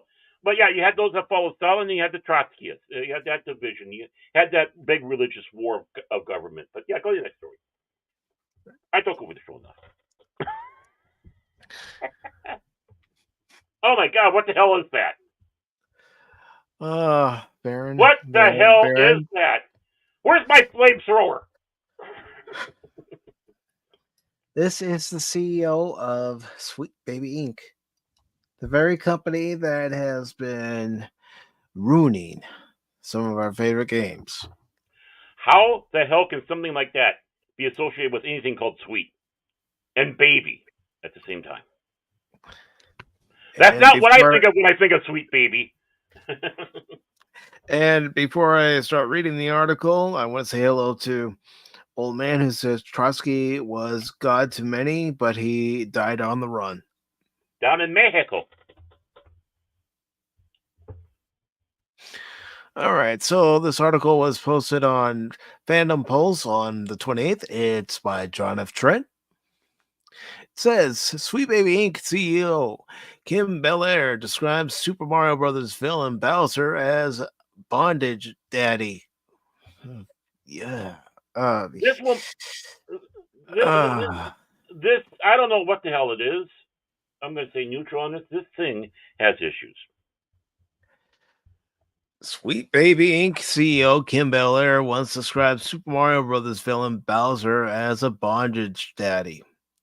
Belair's comments came in the 57th episode of a podcast called The Sexiest Podcast that she co-hosted with Ari McGilvery or McGillivary, whatever Can at we this go? point. Can we go after them legally for false advertising? The Sexiest Podcast, like hell. No, they need to change it. I'm going full Tyrus here. I'm going to full Tyrus on this one. I think the feds need to go in there and start kicking ass because that's false advertising. I'm just saying. I don't know who's funding them. You're wrong, but they need their funds cut off. First, I'm not going to say the name, but Sorge Goros might be who's with that. Yeah. Yeah. I mean, I get what you're saying. Nothing just further saying, needs to be said. Right. Yeah. I'm not going to name names though. That podcast episode, which was recently unearthed by YouTube channel Gothic Therapy, was titled Sexiest Smash Bro, and saw the duo discussing who they believe is the sexiest Smash Bro. And they call us losers for talking about pop culture. They call us losers for saying which is the nicest looking starship in Star Trek. Yeah, and I still say it's the motion picture version of the Enterprise. Well, Federation wise, yes. Klingon wise, the D7. And I'm just checking to see if I got any more weed here. I'm going to need that for this story. There's got to be some left over somewhere. Belair quickly pointed to Bowser and said, "Bowser, I feel like he has to be on my list because he's Bowser." McGillivary then added, "Because he is bondage daddy sexy." What? What were they on? What were they on when they recorded this? When you first did this about being Bowser and all that, I guess my mind switched directly to Sha Na Na, and I'm sitting back saying, "Oh, I can see a woman wanting him to be their bondage daddy," but no, it wasn't that Bowser. No. Belair then affirmed bondage daddy, but also literal daddy. McGillivary also added good daddy. Belair then concluded he's Bowser, and I never failed to nominate him at any opportunity. I just think he's cool and sensitive.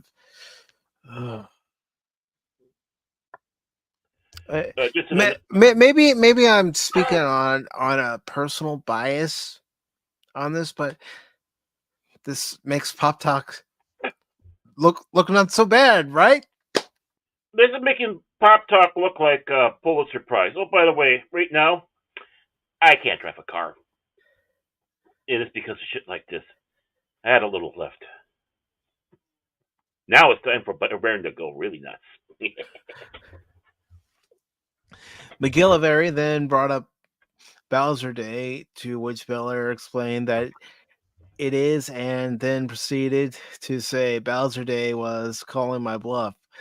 It was, "Hey Kim, you like to talk about how sexy Bowser is?" Again, folks, makes us look good, doesn't it? I actually look sane for once. What the hell?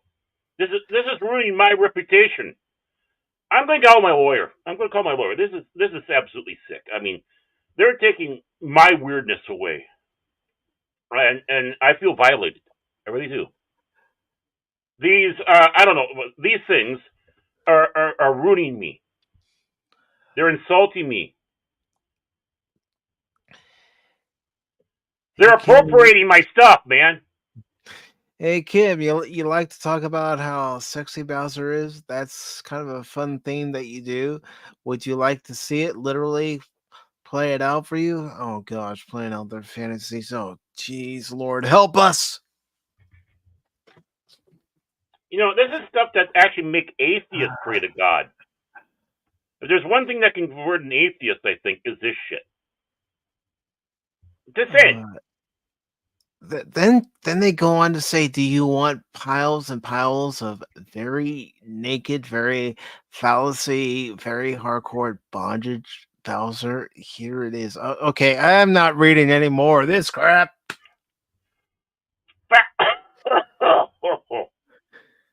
Okay. Actually, I'm kind of doing it because I'm hurting, but this is appropriate time for me to actually do what little I have left there. And so, my apologies. I needed something to get through that. It also helped my depression. But yeah, I guess you got this one. I just got this thing. What the hell? I guess if there's any guy out there that wants to tap that thing, the best thing to do is make sure you cosplay as a Bowser, holding on to a dog collar and having some cuffs and chains and whips. Of course, and she'll probably. I have my limits as far as how far I'm willing to go in an article, and an article like that. I'm sorry, the headline at first when I chose it for this episode was making me think, okay, maybe it's some satirical, funny thing, but no, it gets on levels of weird. That's We're why going to levels of weird we ain't never that's seen. Where they're talking about it. This stuff happened with the Vampire Lady and Resident Evil 6 Village. This happened in things that they want to do with dinosaurs. I don't even want to guess, but this is what happens when people, as we've seen this is why they want characters to be a certain way, that they can't accept the way that they are, because this is weird ass fan fiction. And isn't it funny? Just like things like Beargate 3, not saying there isn't a lot of good content there. I'm sorry. These things are not necessary. It's like somebody who wants to get it on with a spider, like a giant spider. These things are weird and they're fucking bizarre, but they keep doing it and they want to push it and push it and push it. And they are not going to hide anymore that these people, I don't know what we want to call them, journalists, whatever you want to call them. They're not journalists. I don't Oh, hell no. They don't deserve to be called journalists. But the thing is, we deserve to be called journalists. They talk about how people like we're the weird ones, that we're the incels, we're this, yet they go into a whole new level of fucked up shit that it's just out of control. And the sad thing is it's going to get worse before I forgot to do that. Better. Yes. I forgot to do that. I should have, when I was describing myself at the beginning of this podcast or this YouTube. I am a weird. I'm a weird, deplorable garbage. There we go. Got to put the weird in there. I'm proud to be weird. You're a weird, deplorable piece of garbage, eh, Baron? There we go. That's me, and I'm proud of that. When they started doing that, trying that weak attempt. This weak attempt to call us, no, don't kid yourself, us, weird, to try to get our vote. How's it doing for you?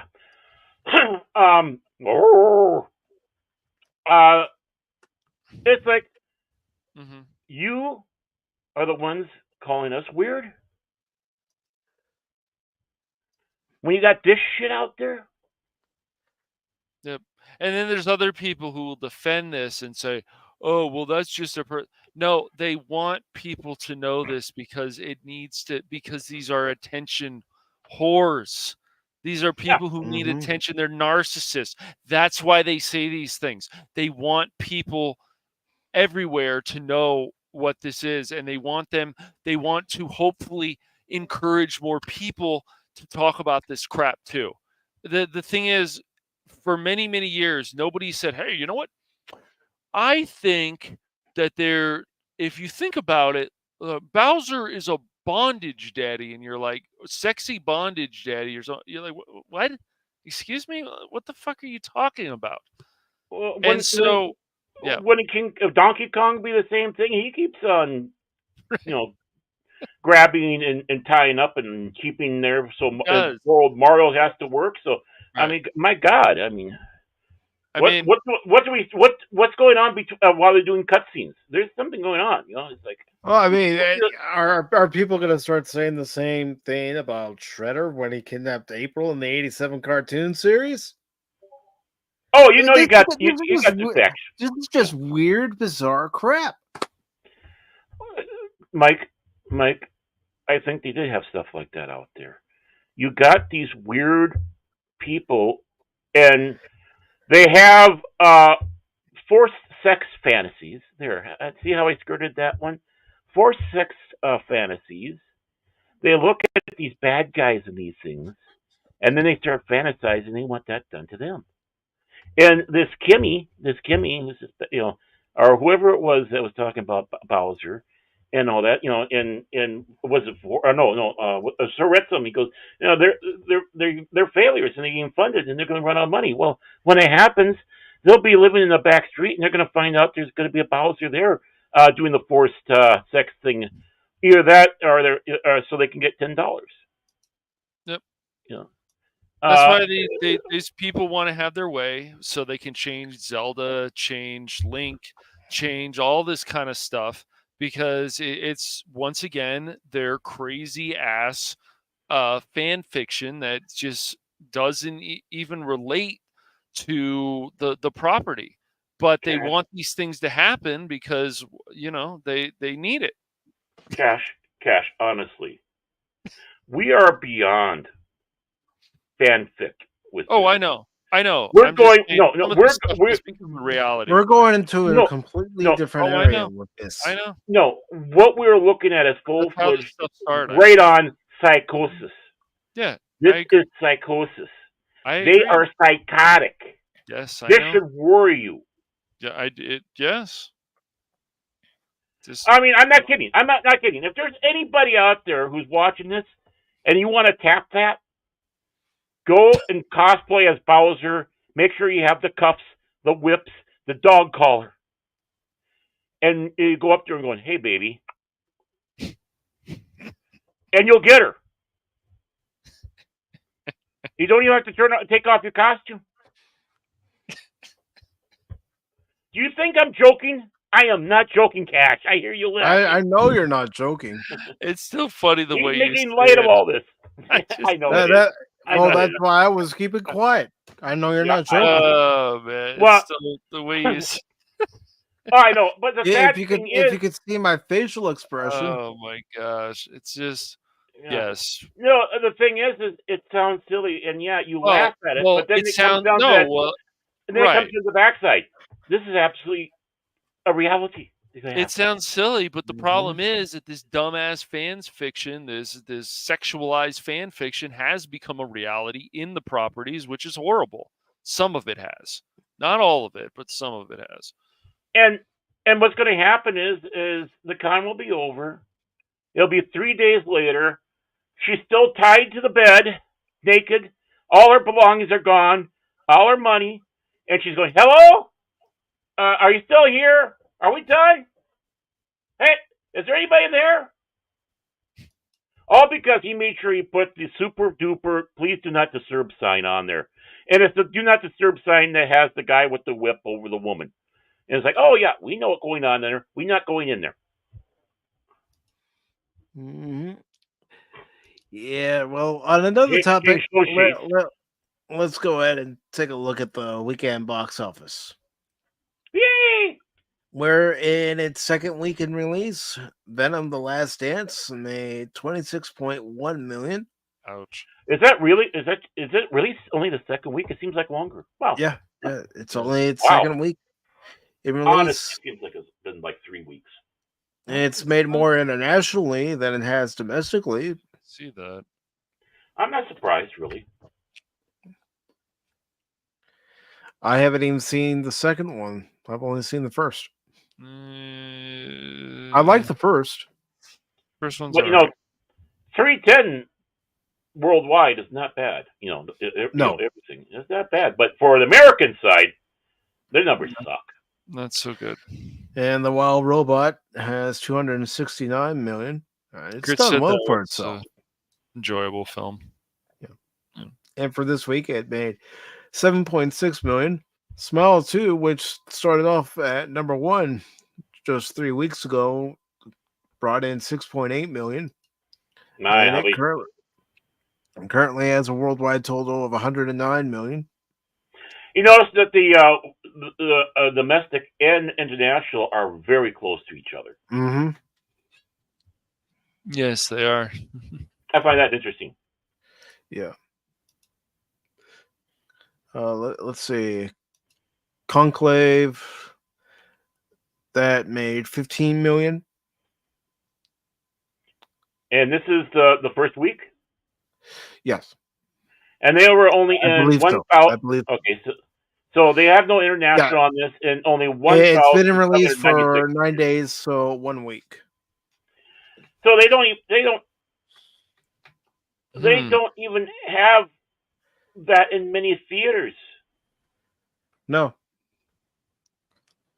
Okay, so what does this say? October. Oh, this is a few weeks ago.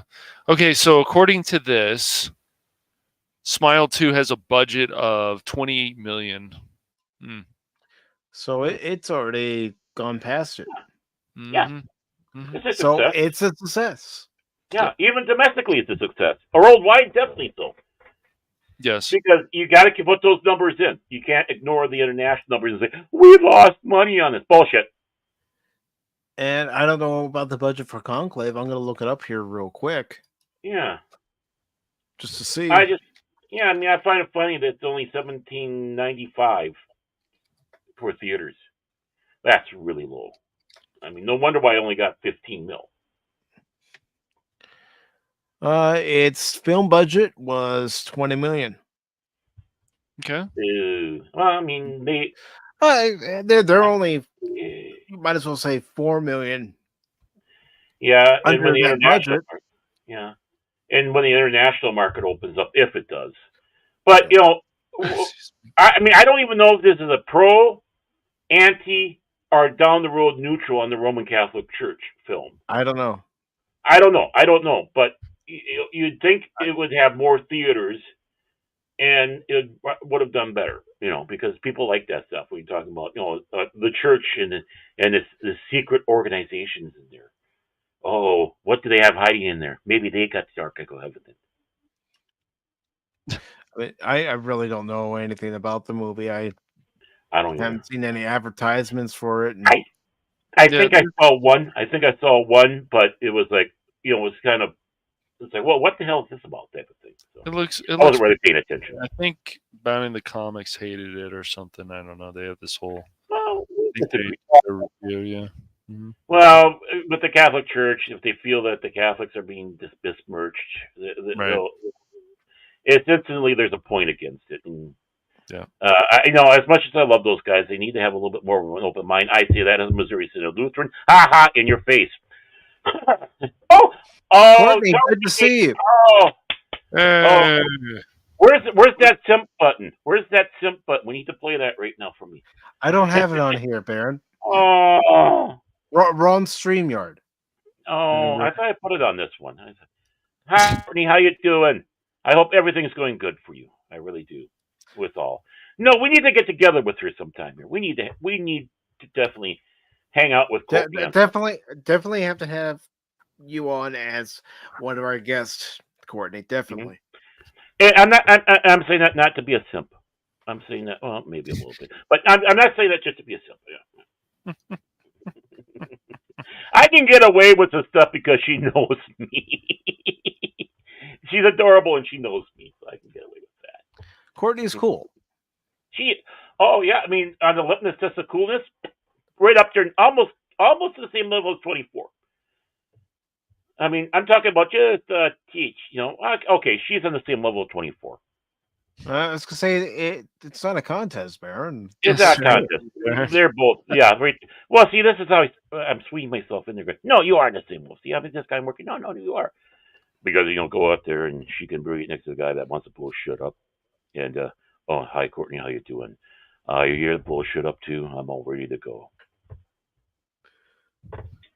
And here we see We Live in Time that made 3.4 million this weekend. It has a total gross of 17 $1,694,022.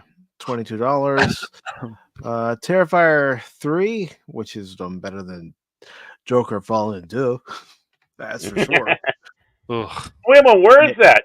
Shouldn't it be like two? But shouldn't it be still in first place? The best DC superhero movie ever made. This is going to save DCEU.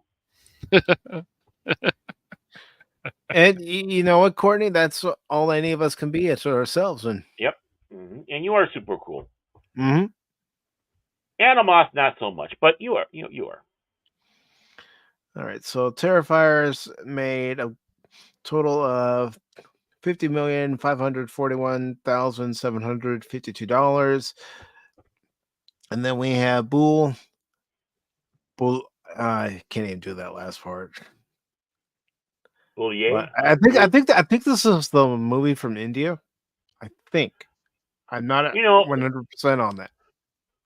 And well, that is, yeah.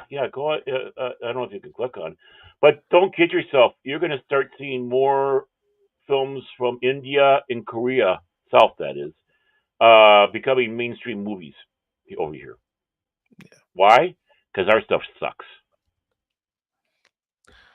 But it made $2.2 million, and Thingham You're welcome, again, $2.1 million. Beetlejuice, it's still in the top 10 with $2,085,000 this weekend, and it has a total gross of $445,199,291. So that's not too shabby. And we got more domestic than we have international on that one. Mm-hmm. And the way this thing is going to go, this is going to become the new Rocky Horror. You're going to have midnight runnings of Beetlejuice, and you're going to have all the Beetlejuice super fans going to see that every Friday or Saturday night at midnight. Kid you not. And unfortunately, Transformers 1 is no longer on the top 10. And I really do believe that it's that first teaser trailer that really turned people away from it. Well, Transformers fans are used to basically being insulted by what they're being offered. Honestly, I don't see why. When they start seeing then they go and see a trailer like that, and it's like, oh, yeah, back to the same old shit. Why should I care? And before I continue on about Transformers 1, I do want to answer Courtney's question real quick. She asked, how was the new Beetlejuice in your guys' opinion? I've gotten mixed answers. Okay, in my opinion, Courtney, I honestly care for the original Beetlejuice more than I cared for Beetlejuice. I'm not saying it's a bad movie. It's not. I don't think it's as good as the first one. There are certain ingredients that aren't there in the second one that were there in the first one that really made the first one what it was. Are those ingredients related to Gina Davis and Alec Baldwin?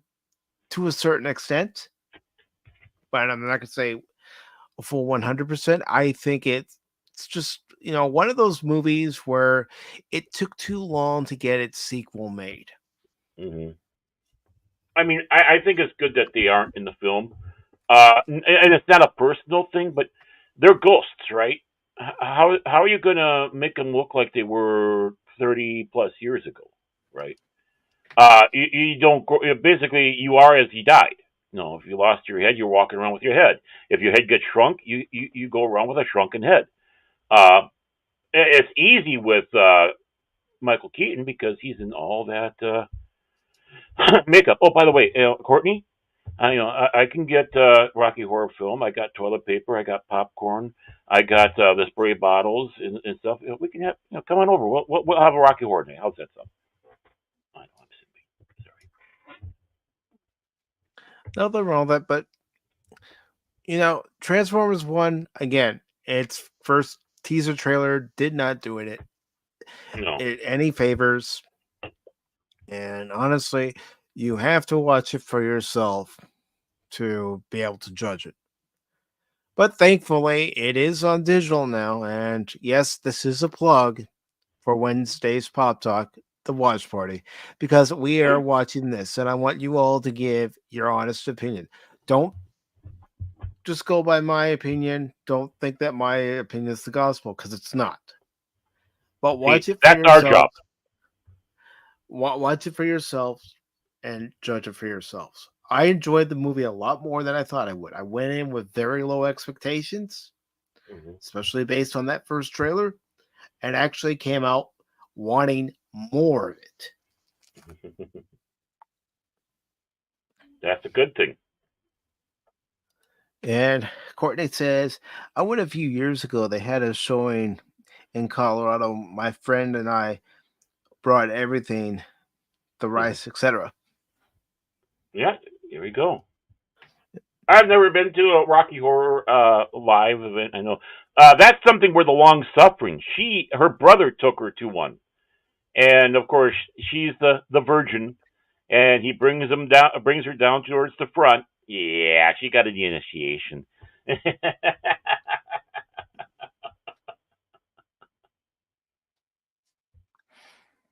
But gentlemen, that's all the articles. That's the box office for this weekend.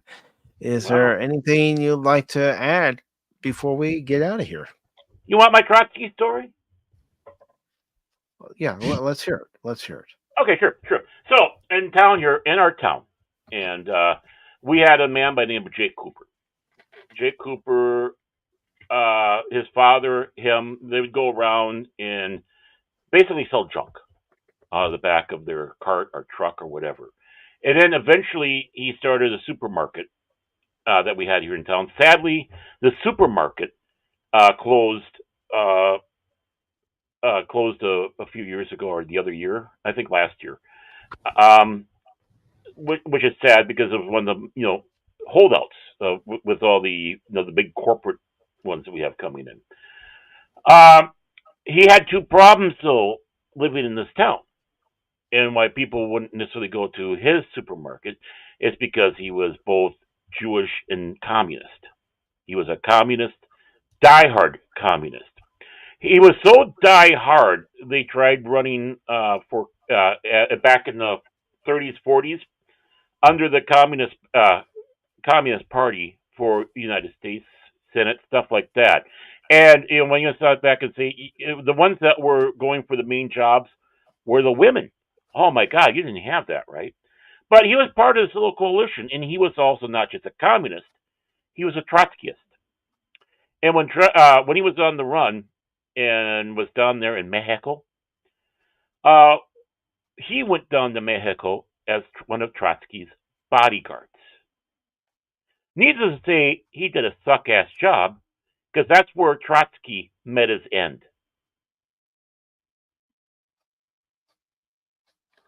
So you have a Minnesota, and more importantly, my town, that's part of the history, especially end history of Trotsky. That's why I play communist games there, Phil. Hail the state. Yeah, his son took over, and unfortunately, with all the big stuff coming in, the Cooper's Market was closing, are closed. So yeah, that's my quick little Trotsky story involving Minnesota. Very nice. I'm proud of my state. What else do you want to know about Minnesota? I'll tell you.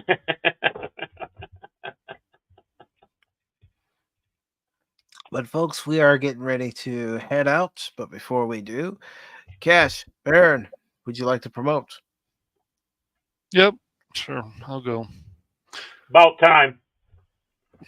Hilarious, Baron. Getting him to promote is like trying to get him to put one of his videos out. Hilarious, Baron. Don't make me start on you about your nonsense. But but yeah, so coming up on the Phantom Hooligans, well, next week we'll be back again with Multiplayer Friday at 6:30 p.m. Pacific Standard Time. And I don't know what we're going to be playing this time. I thought we were going to do Daybreak. Do we want to do some more State of Decay 2? We could. I'm up for it. Well, especially since the last stream didn't go that well. I did say to Baron that I would help him figure out the issue that he's having in the game, connecting with his Steam and also his Xbox friends. So, yep. No, okay, that's fine. Yeah, I'm up for playing that again. It's not a problem. I have no problem. I got no problem with it. Yeah. I mean, anything. Ghostbusters, we still got unfinished business there. Star Trek Online. What we're just talking about. I'll do that. Well, else? We got some Vermintide and yes. The other one. We've also got Aliens Fireteam Elite. Yeah. Mm-hmm. Which I haven't played yet. That's true. Will do and, you do that, Courtney? I will DM you soon. Yeah, me too. And we all love you. We all love you. You always bring a bright spot to our. I'm not being a simp here, by the way. I'm being truthful. Always bring a bright spot when we see you come in, because being that we're oddballs, and I hope I'm still part of your Fellowship of Oddballs. And if you ever need me to visit your Fellowship of Oddballs, just let me know too. And let Cash know he's an oddball, and Mike, he's an oddball too. I'm sure we'd be more than happy to oddball with you. She knows that about me. Well, she knows that about me too. I've had her at least once on Baron After Dark. I think it was only once, sadly. When I get something like that going again, guess who's on the top of my list to have as a guest? Her. Because she is really interesting. He says that, but he's going to be working on his... I would never say that about Courtney. I would never lead her on like that. Right. Bite your tongue. You just went over the line. Good. We're talking afterwards. Good, I hope so. Bring it on. But no, let's see what else. I'm going to, in the next day or so, I'm going to test, because I want to start doing some more solo streams. I do miss those. I like doing our multiplayer streams, but solo streams are fun too. And then... have you been doing that with Crab's Treasure? I was, yeah. Okay. I gotta do part 3. So, but what is? Let's see. I actually found the thumbnail. In that one. That's right. I did get the thumbnail now, so I'm about ready to start the Joker 2 video, whatever the hell I want to call it. And I just had to find a good thumbnail so I could put my logo and stuff on there. So I'll be starting on that in a few days, and then you're going to ruin a perfectly good thumbnail by putting yourself on there. Oh my! Hilarious! I'm going to put my logo on there like I always do, Baron. For my. Never mind. Why am I freaking Baron? Anyways, I did it, Mike. I got it, Mike. I got a monologuing. Oh boy. Anyways, it doesn't take much. No, it doesn't. Baron's a nut. Baron's a nut. He's a nut. It does not get him to. You just have to sit back and say something. He starts monologuing like this. You know what really grinds my gears? No, it really didn't. But anyways, Baron's is doing his nonsense. Exactly. I hear that laugh. But no, so so then of course we're not going to and then Tuesday let me promote Tuesday. I'll let you promote don't steal his thunder. But what I'm just saying is that we're not going to be doing, unfortunately, the Cranky Old Fans on Tuesday because something else is coming up. And which Mike was more than happy to tell you about. That's right. And then so those that will be on the Phantom Hooligans. The live streams are always, and then of course on Cash Money 007 on Twitch, and then of course the videos will not be on Twitch. Those will always be on YouTube, or they will be on the Rumble channel on Cash Money Madness. So that's all that's coming up right now. Okay, and before you go, Baron, I do want to thank at 1972 John Wagner over on Rumble for following the Rumble channel. Thank you very much. Really appreciate it. Welcome to the madness. Yes. All right, Baron, what is coming up on Baron Orman Tag's Fandom Legacy? Well, I feel like I have to say it that way. Well, it makes me feel like that too. I still say I'm glad I stole that from Paul. He ain't getting it back. Well, as we go here with the Fandom Legacy, we have exciting things to say. Of course, besides being with our generous host here, Mike, you can find me on Jace Fox's 540 Studio, The Beyond, and that's on Thursdays, folks. Thursdays, anywhere between 6 and 6:30 Central Time. Reason why? Well, there is a Norwegian time shift that usually happens, so you never know when it's going to start exactly. Of course, the show is hosted by the man himself, Jace Fox. We hope to see Prismatics. We're still rooting for you, buddy. You're our brother, man, as well as people like the Kilted Cajun. Hopefully, we might see Whoopa, Whoopa Troopa, and of course, Hoshi.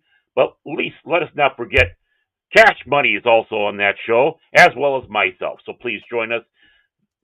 Jace Fox's 540 Studios, Thursdays between 6 and 6:30 Central Standard Time. I can say that now. And you can also catch my gameplay of Contraband Police. Comrade, yes, comrade, please come watch the video. Come watch the video. The video usually is at 5 o'clock. It gets released on my channel. Baron Omen tags Fandom Legacy. So please, and watch me as I try to stop people trying to come into the country doing bad things. Either they're smuggling or they're wanted criminals. And my job is to make sure, and I do a good job. So please, come in that. That might get live streamed sometime in the near future. And as I was talking about before, I'm hoping to try out this game Garbage that Cash gave me because he thought of me when he saw the game. And I can't say anything else because I'd be stealing thunder, either repeating what Cash said, I'll be stealing some stuff that Mike wants to say, or stealing his thunder about Tuesday. So with that, Mike, thank you so much for letting me say my piece here. Back to you. Well, thank you for promoting yourself, Barrett, and always appreciate you and Cash helping me with Pop Talk and all the streams that we do together. We have a lot of fun. And for what's coming up on Tuesday, now normally on Tuesdays and Thursdays, I have game streams on both the YouTube channel and the Rumble channel. Well, there won't be a game stream this Tuesday because, as the majority of you already know, Tuesday is election night here in the United States. And it's a big one, folks. And we will be giving our commentary on the election on Tuesday at 8 p.m. Eastern, only on the Rumble channel. Of course, it'll also be on Cash Money Madness over on Rumble in place of Cranky Old Fans. But, we were talking and I asked Cash and Baron, I know you guys have your show on Tuesday, but would you want to join a panel where we give our commentary? Not just us. We're going to have guests with us. And they're going to give their thoughts and opinions on the election. The only thing I ask for any guests that may be listening right now or watching this on the replay, if things change for your candidate quite working out, don't try to derail the stream. Don't try to attacking somebody for their different points of view. I don't think anybody that's on the panel is going to do that. No. But I'm just saying, let's keep it civil. Let's give our thoughts and our opinions on the night. And, may the best person for the job win.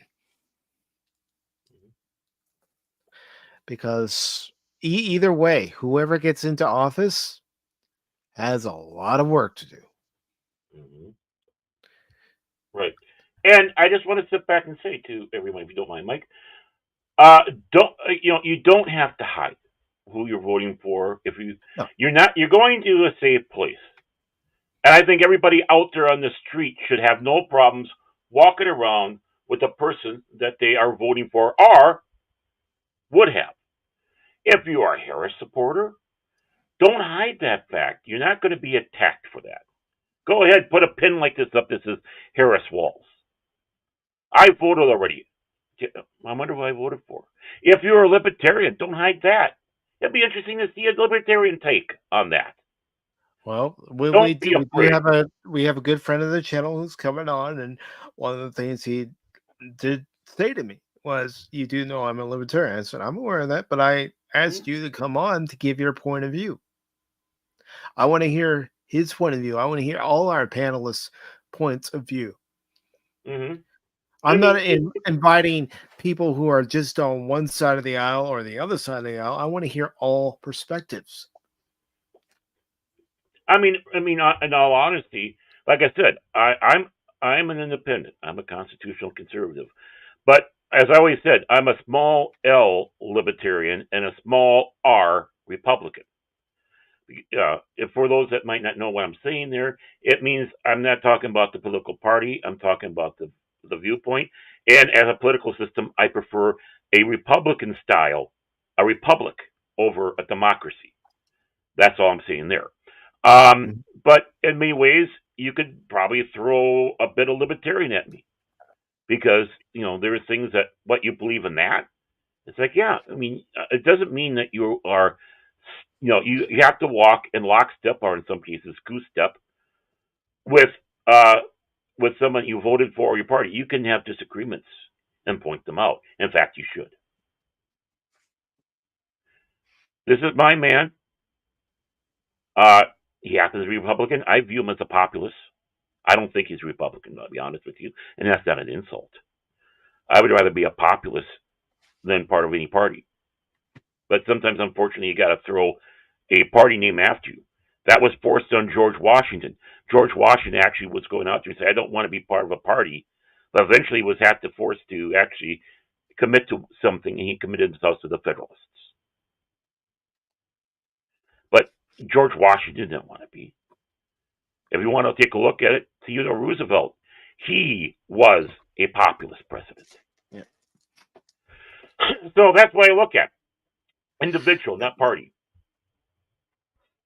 And I know some people are probably going to wonder, is that Tuesday stream just going to turn into Pop Talk?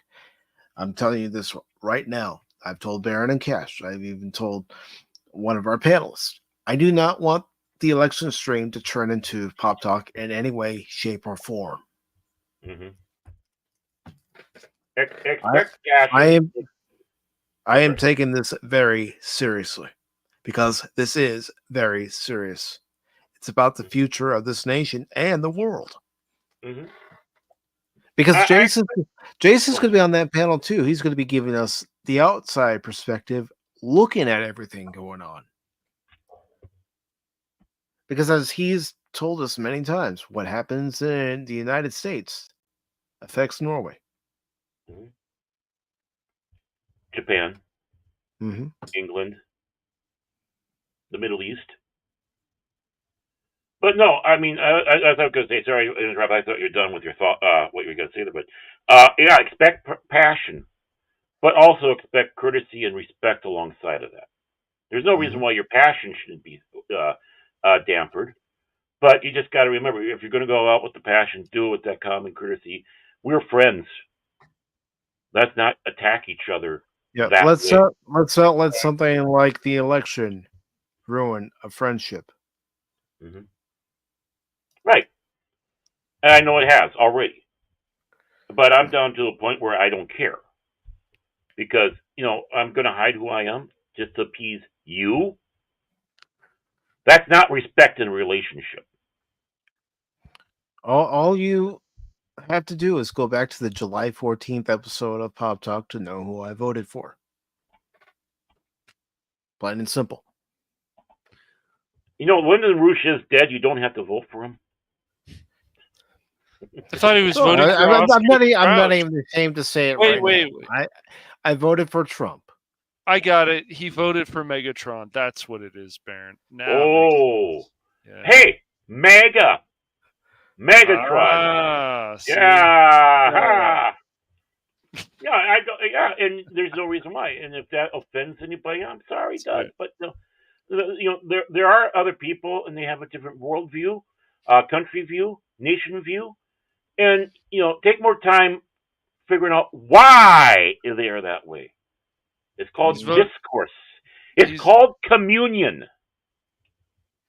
He's voting for the Joker. That's what's going on. No, he's voting for Batman. No. I already said it. I voted for Trump. Yeah. There are reasons I feel that Trump is better suited to be president over Harris. One, we need a strong leader in office to stand up for this country. And two, the economy is in shambles. Yeah. If, and I'm not saying he's going to do it, if he can get the right people in his administration to help right the ship, bring this country back to where it was when he left the presidency. And I'm talking low gas prices, low prices at the grocery store, affordable housing, being able to have a little extra spending money in your pocket. That's what I'm talking about. If we can get back to that, everybody will prosper. Well, we already kind of saw that. We see that now, Mike. If he does get in, we are going to be seeing many different minds, and yes, strong women, intelligent women there as well, who I'm sure is going to frighten Trump because he's afraid of smart, intelligent women. That's what The View tells me. That's what all the other ones tells me. But you're going to have a vast array of thoughts and ideas. RFK Jr., Trump and him don't see eye to eye on everything, but he's putting him in the area that they do see eye to eye on, and is passionate for both of them, and he thinks he can do that. And that's taking care of this pharmaceutical problem we have going on there. We got Tulsi Gabbard, a strong, intelligent colonel in the army, who defected the Democrats and became over Republicans. I don't necessarily like that. I don't know if she's going to be a full one or if we're going to have a repeat of 94 where the Rhinos came in. But the thing is she's got a different view that he sees eye to eye on, and he can see where she will do the best job on there. Swami or whatever his name is. I'm horrible. I'm sorry. I don't mean to be insulting. It's Vivek. But you're Ramaswamy. Yeah. Yeah. I mean, obviously he's in there. He's a party guy, but there's differences between him and Trump. But still, he's going to take whatever seriously in that area. I see so far with Elon Musk. Remember, Elon Musk was a Democrat. His mother switched parties when she saw her son being attacked for buying Twitter and tried to figure out what the hell is this all about. This is not my son. And of course, Elon, who, as I'm looking at, is more populist. I don't think he's grabbed onto the Republican flag, but he's a big supporter. Why? Because just like Buzz Aldrin sees, this is the man that's going to shoot us into the next space race. We're going to reclaim space. And I understand your optimism about this election, about Trump getting in, Baron, but with my life experience and things I've had happen in my own life, I know not to count everything as it's going to happen, because there's always going to be something that's going to derail it. And I can't help but think that way because, again, of my own life experience. Well, yeah, but I'm not saying necessarily it's going to be big and rosy. I'm in that same camp as you. But what I'm pointing out with is what Trump has picked is far more diverse than we're seeing on the other side. That's the point I'm making. Because he sees people that can do the right job in the right places, even though politically they're diametrically opposed. That's the point I'm making. This is populist politics here. We need a little bit more of this, in my opinion. Now, I know it's a long battle and might not be able to, who knows, maybe he's going to be able to push it down because, as he joked about being a dictator, and yeah, it was a joke. It just basically means the day when he goes in there, he is going to push hard on stuff. That's how he pronounces his name, Vivek. Anonymous. Yeah. Vivek, yeah. But, that's what we got. But one thing I know is he won't give up, not like the Republicans did in 94 where they did. He's not going to give up. I'm guaranteed on that one. But the thing is he's got a good team and a wide variety of thoughts and ideas. He has a far better team than he had before. He doesn't have a war hawk like Bolton who wants to get us into a new war left and right. No, Anonymous. Either way, he's fine with. I've listened to people pronounce it, but sure. Yeah. Oh, by the way, we know he wants to fight about something. Yeah. Oh, yeah. By the way, I know we know that Trump doesn't believe in mixed marriages. He is so anti that. He wants to come down hard on that. He's so hard against mixed marriages. He picked a man to be his VP that's married to an Indian. No, see, the thing is, Barron wants Trump to win really badly so he can be the leader of the lizard people. That's what Barron wants. He was talking to me about that recently. Well, I've been in talks with Alex Jones, and Yes.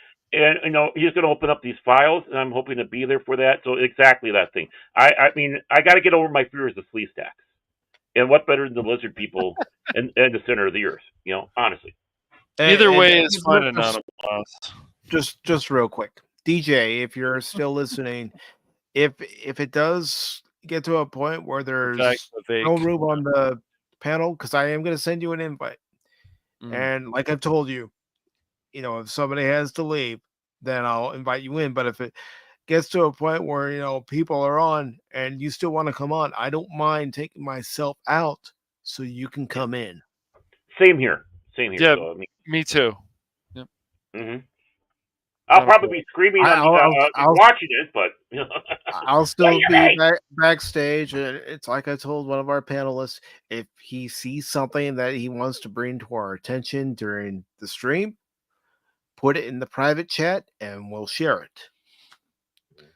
So to all panelists, if you're watching this on the replay or you're listening and lurking right now during election night, if you see something that you want to bring to our attention, say something in the private chat and share your screen, and I will make sure to present it, or Baron can present it. One of the two of us can do it.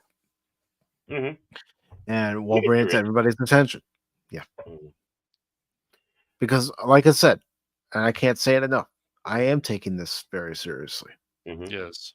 I'm going to refrain myself from cracking any stupid jokes. See, yeah, unlike a certain group of people who want to be president and vice president, I don't go around and calling half the country, half the viewers, half my friends, half of fandom deplorable garbage and weird. Basically, just a insult to groups of people just because. I'm like Trump, and when he does an insult, it's directly to the individual, or maybe a small group. I like that. I think that's better, right? But the thing is, I won't do that even in the show. I won't make it personal. In fact, if you listen to the show, I'm wishing the best for everybody because I love everybody in this country. Mm-hmm. Anonymous is going to play with magic, and then when he wakes up, it's gonna be a big surprise. He's playing magic. Cool. Yeah, I think so. Either way, we're gonna have a new president. Does he have a trump card in Magic? See what I did there? Bump. Someone's got to always play a trump card. Haha. Well, on my aspect, I like to satirize it or whatever because sometimes that drives a point home. That's why we need comedians, proper comedians, real comedians. That's why we need proper satirists out there. Mm-hmm. They might be doing something, it might be humorous, but the thing is, sometimes that hits home the hardest. And that's why and that's why those people are being attacked the most, if you take a look at it. That's why we don't have funny people no more. Not many. Until they came and told Seinfeld, we have dirt on you, you better retract what you say. He is absolutely fucking right. Yep. And again, that election night stream recently, unfortunately, but yeah. That's what. But again, they had dirt on them. They might. Oh, they do. Again, that election night stream will be, of course, on Tuesday at 8 p.m. Eastern, 5 p.m. Pacific time, 7 p.m. Central, and it'll be on the Pacific414 Rumble channel on Rumble, and also Cash Money Madness. Now for Wednesday, because you know what, I really don't want to talk about any articles related to pop culture and entertainment the night after the election, and it was voted on by the those of you who voted in the poll here on Pacific414 for YouTube, we are going to watch Transformers 1 Wednesday night at 6 p.m. Eastern. But first, before we watch Transformers 1, we're going to watch an original episode from Generation 1 of Transformers, Season 2, War Dawn. And you can see how they told the first meeting between Orion Pax and Megatron. And Orion Pax, who would become Optimus Prime. I can't wait. The first episode was great. I wish they could have gotten a little deeper, make it a two-parter. But then again, we got to remember the time that they did this stuff. So, a great origin that they had there. It's going to be interesting seeing how they do a little changes to that. Because again, I've never been against, as long as it's respectful to the main source, them doing little changes here and there. Of course, we all know who to vote for. I have them up. But yeah, the thing is this stream's supposed to be going to 11 o'clock because Mike's got things to do the next day. But I know he's going to be like me. He's going to be like Cash. We're going to be still fixed in front of the TV until 4 o'clock in the morning, eating our cheese doodles and screaming. I mean, honestly. Here's the thing. I can't expect folks to go all the way deep into the early morning hours covering this election.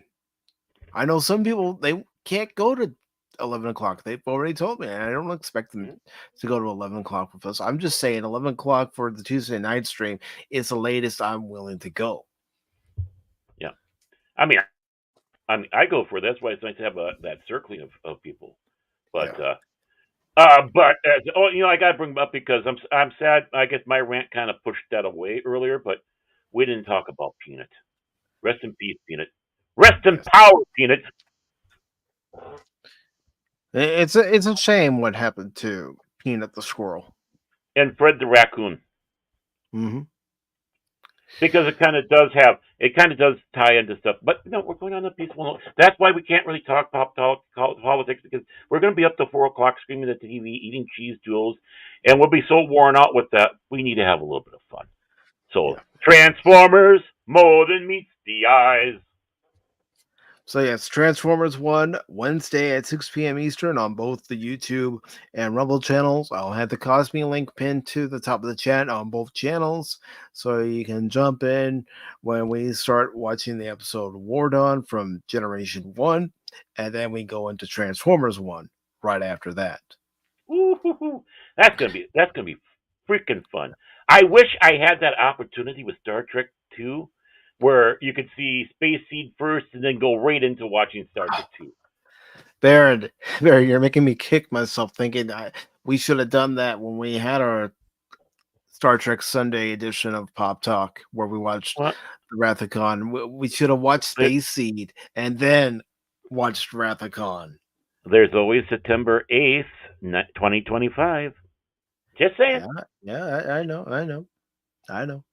But also, what else is coming up on the channel will be on Thursday. I'm going to play more Alien Isolation on both the YouTube and Rumble channels starting at 6 p.m. Eastern.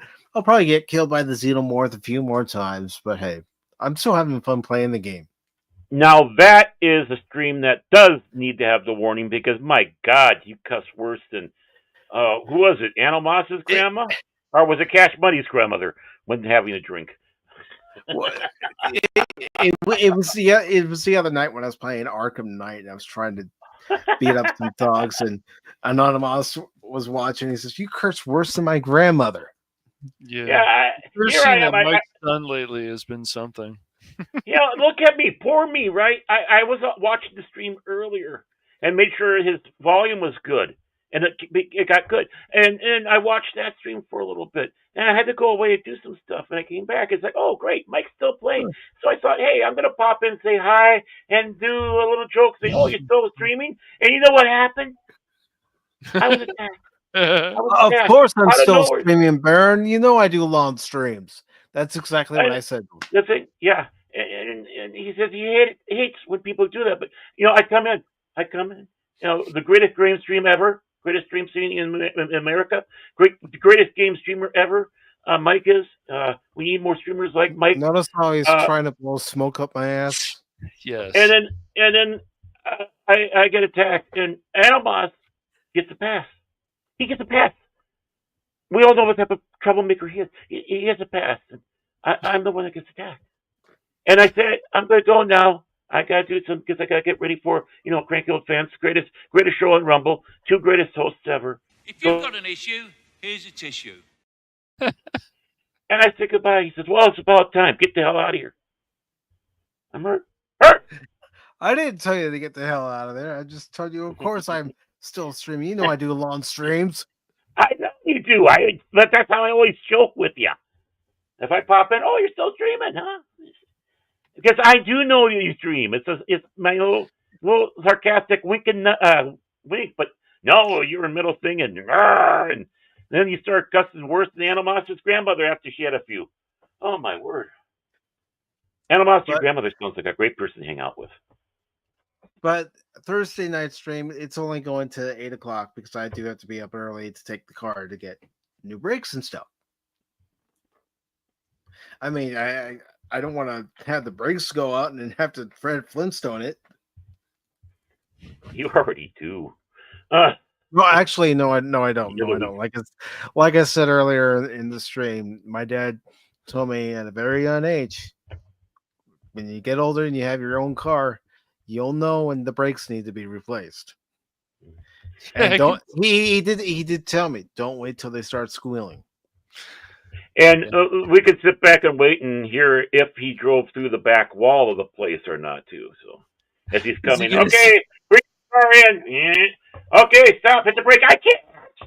Is he going to say yabba dabba too? Well, I just might yabba dabba do and get a brontosaurus steak or brontosaurus ribs. Okay, confession. Who got hungry every time you saw that? Me. I was thinking, I want ribs now. I'm complimenting your Nana. I said she sounds like a great woman to hang around with. Isn't that a compliment? I thought that was a compliment. Is that a compliment? And he's the one that brought her up first. I tell you, people like Animas, he brings his grandmother up and we start praising. And then, like Sleepy Joe, like Cackling Kamala, he turns around and he tells us, no, don't do that. Don't leave my grandmother out of this. And we say, well, we saw you do this. No, you don't. You didn't. They bring out the Bubblehead Pierre out there, and she'll tell you, no, didn't happen. Didn't happen. We had a clarification, but it didn't happen. Even though we all were there, we all saw it with our eyes. They're trying to tell us, don't trust your lying eyes. So, crooked Animos out there. I tell you. He will attack you with his wall. Are you going to take this from him, Anonymous? I swear, dude. Here's a foretaste of the stream to come on Tuesday. No, I'm kidding. He's gonna. But you know what? I'm not going to take for granted because I really do appreciate it when everybody stops by. Is of course everybody popping in and being with us during either part of the show or the entire show. And I want to thank those of you who were over on Rumble, Redstone, Padawannabe was over there. And I also, once again, want to thank 1972 John Wagner for following the channel. Thank you all for being with us today. And of course, all of you over on the YouTube side, whether you're watching on Baron Orentag's Phantom Legacy, Phantom Hooligans, or Pacific414 on the YouTube side, thank you very much. Of course, the first person who was here was Jason Fox of 540 Studio. Thank you, Jace. And of course, the next person who arrived, and I'm going to play this. I'm going to play this because I can. Anonymous. Anonymous. Anonymous.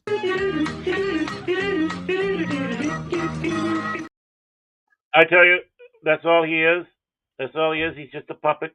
He's just a puppet out there telling you what you think you want to hear. Meanwhile, Tampon Tim, he's out there. He has his hand up his ass, telling him what to say. I mean, just look at what's going on, and you see, bad for America. He doesn't make America great again. I also want to thank Glenn Schroeder for stopping by. Appreciate it, Glenn. I also want to thank Phil McCracken, who said, Anonymous, the bright light for Pop Talk. Anonymous, the hero we need. Let's go, Team Epic Phil.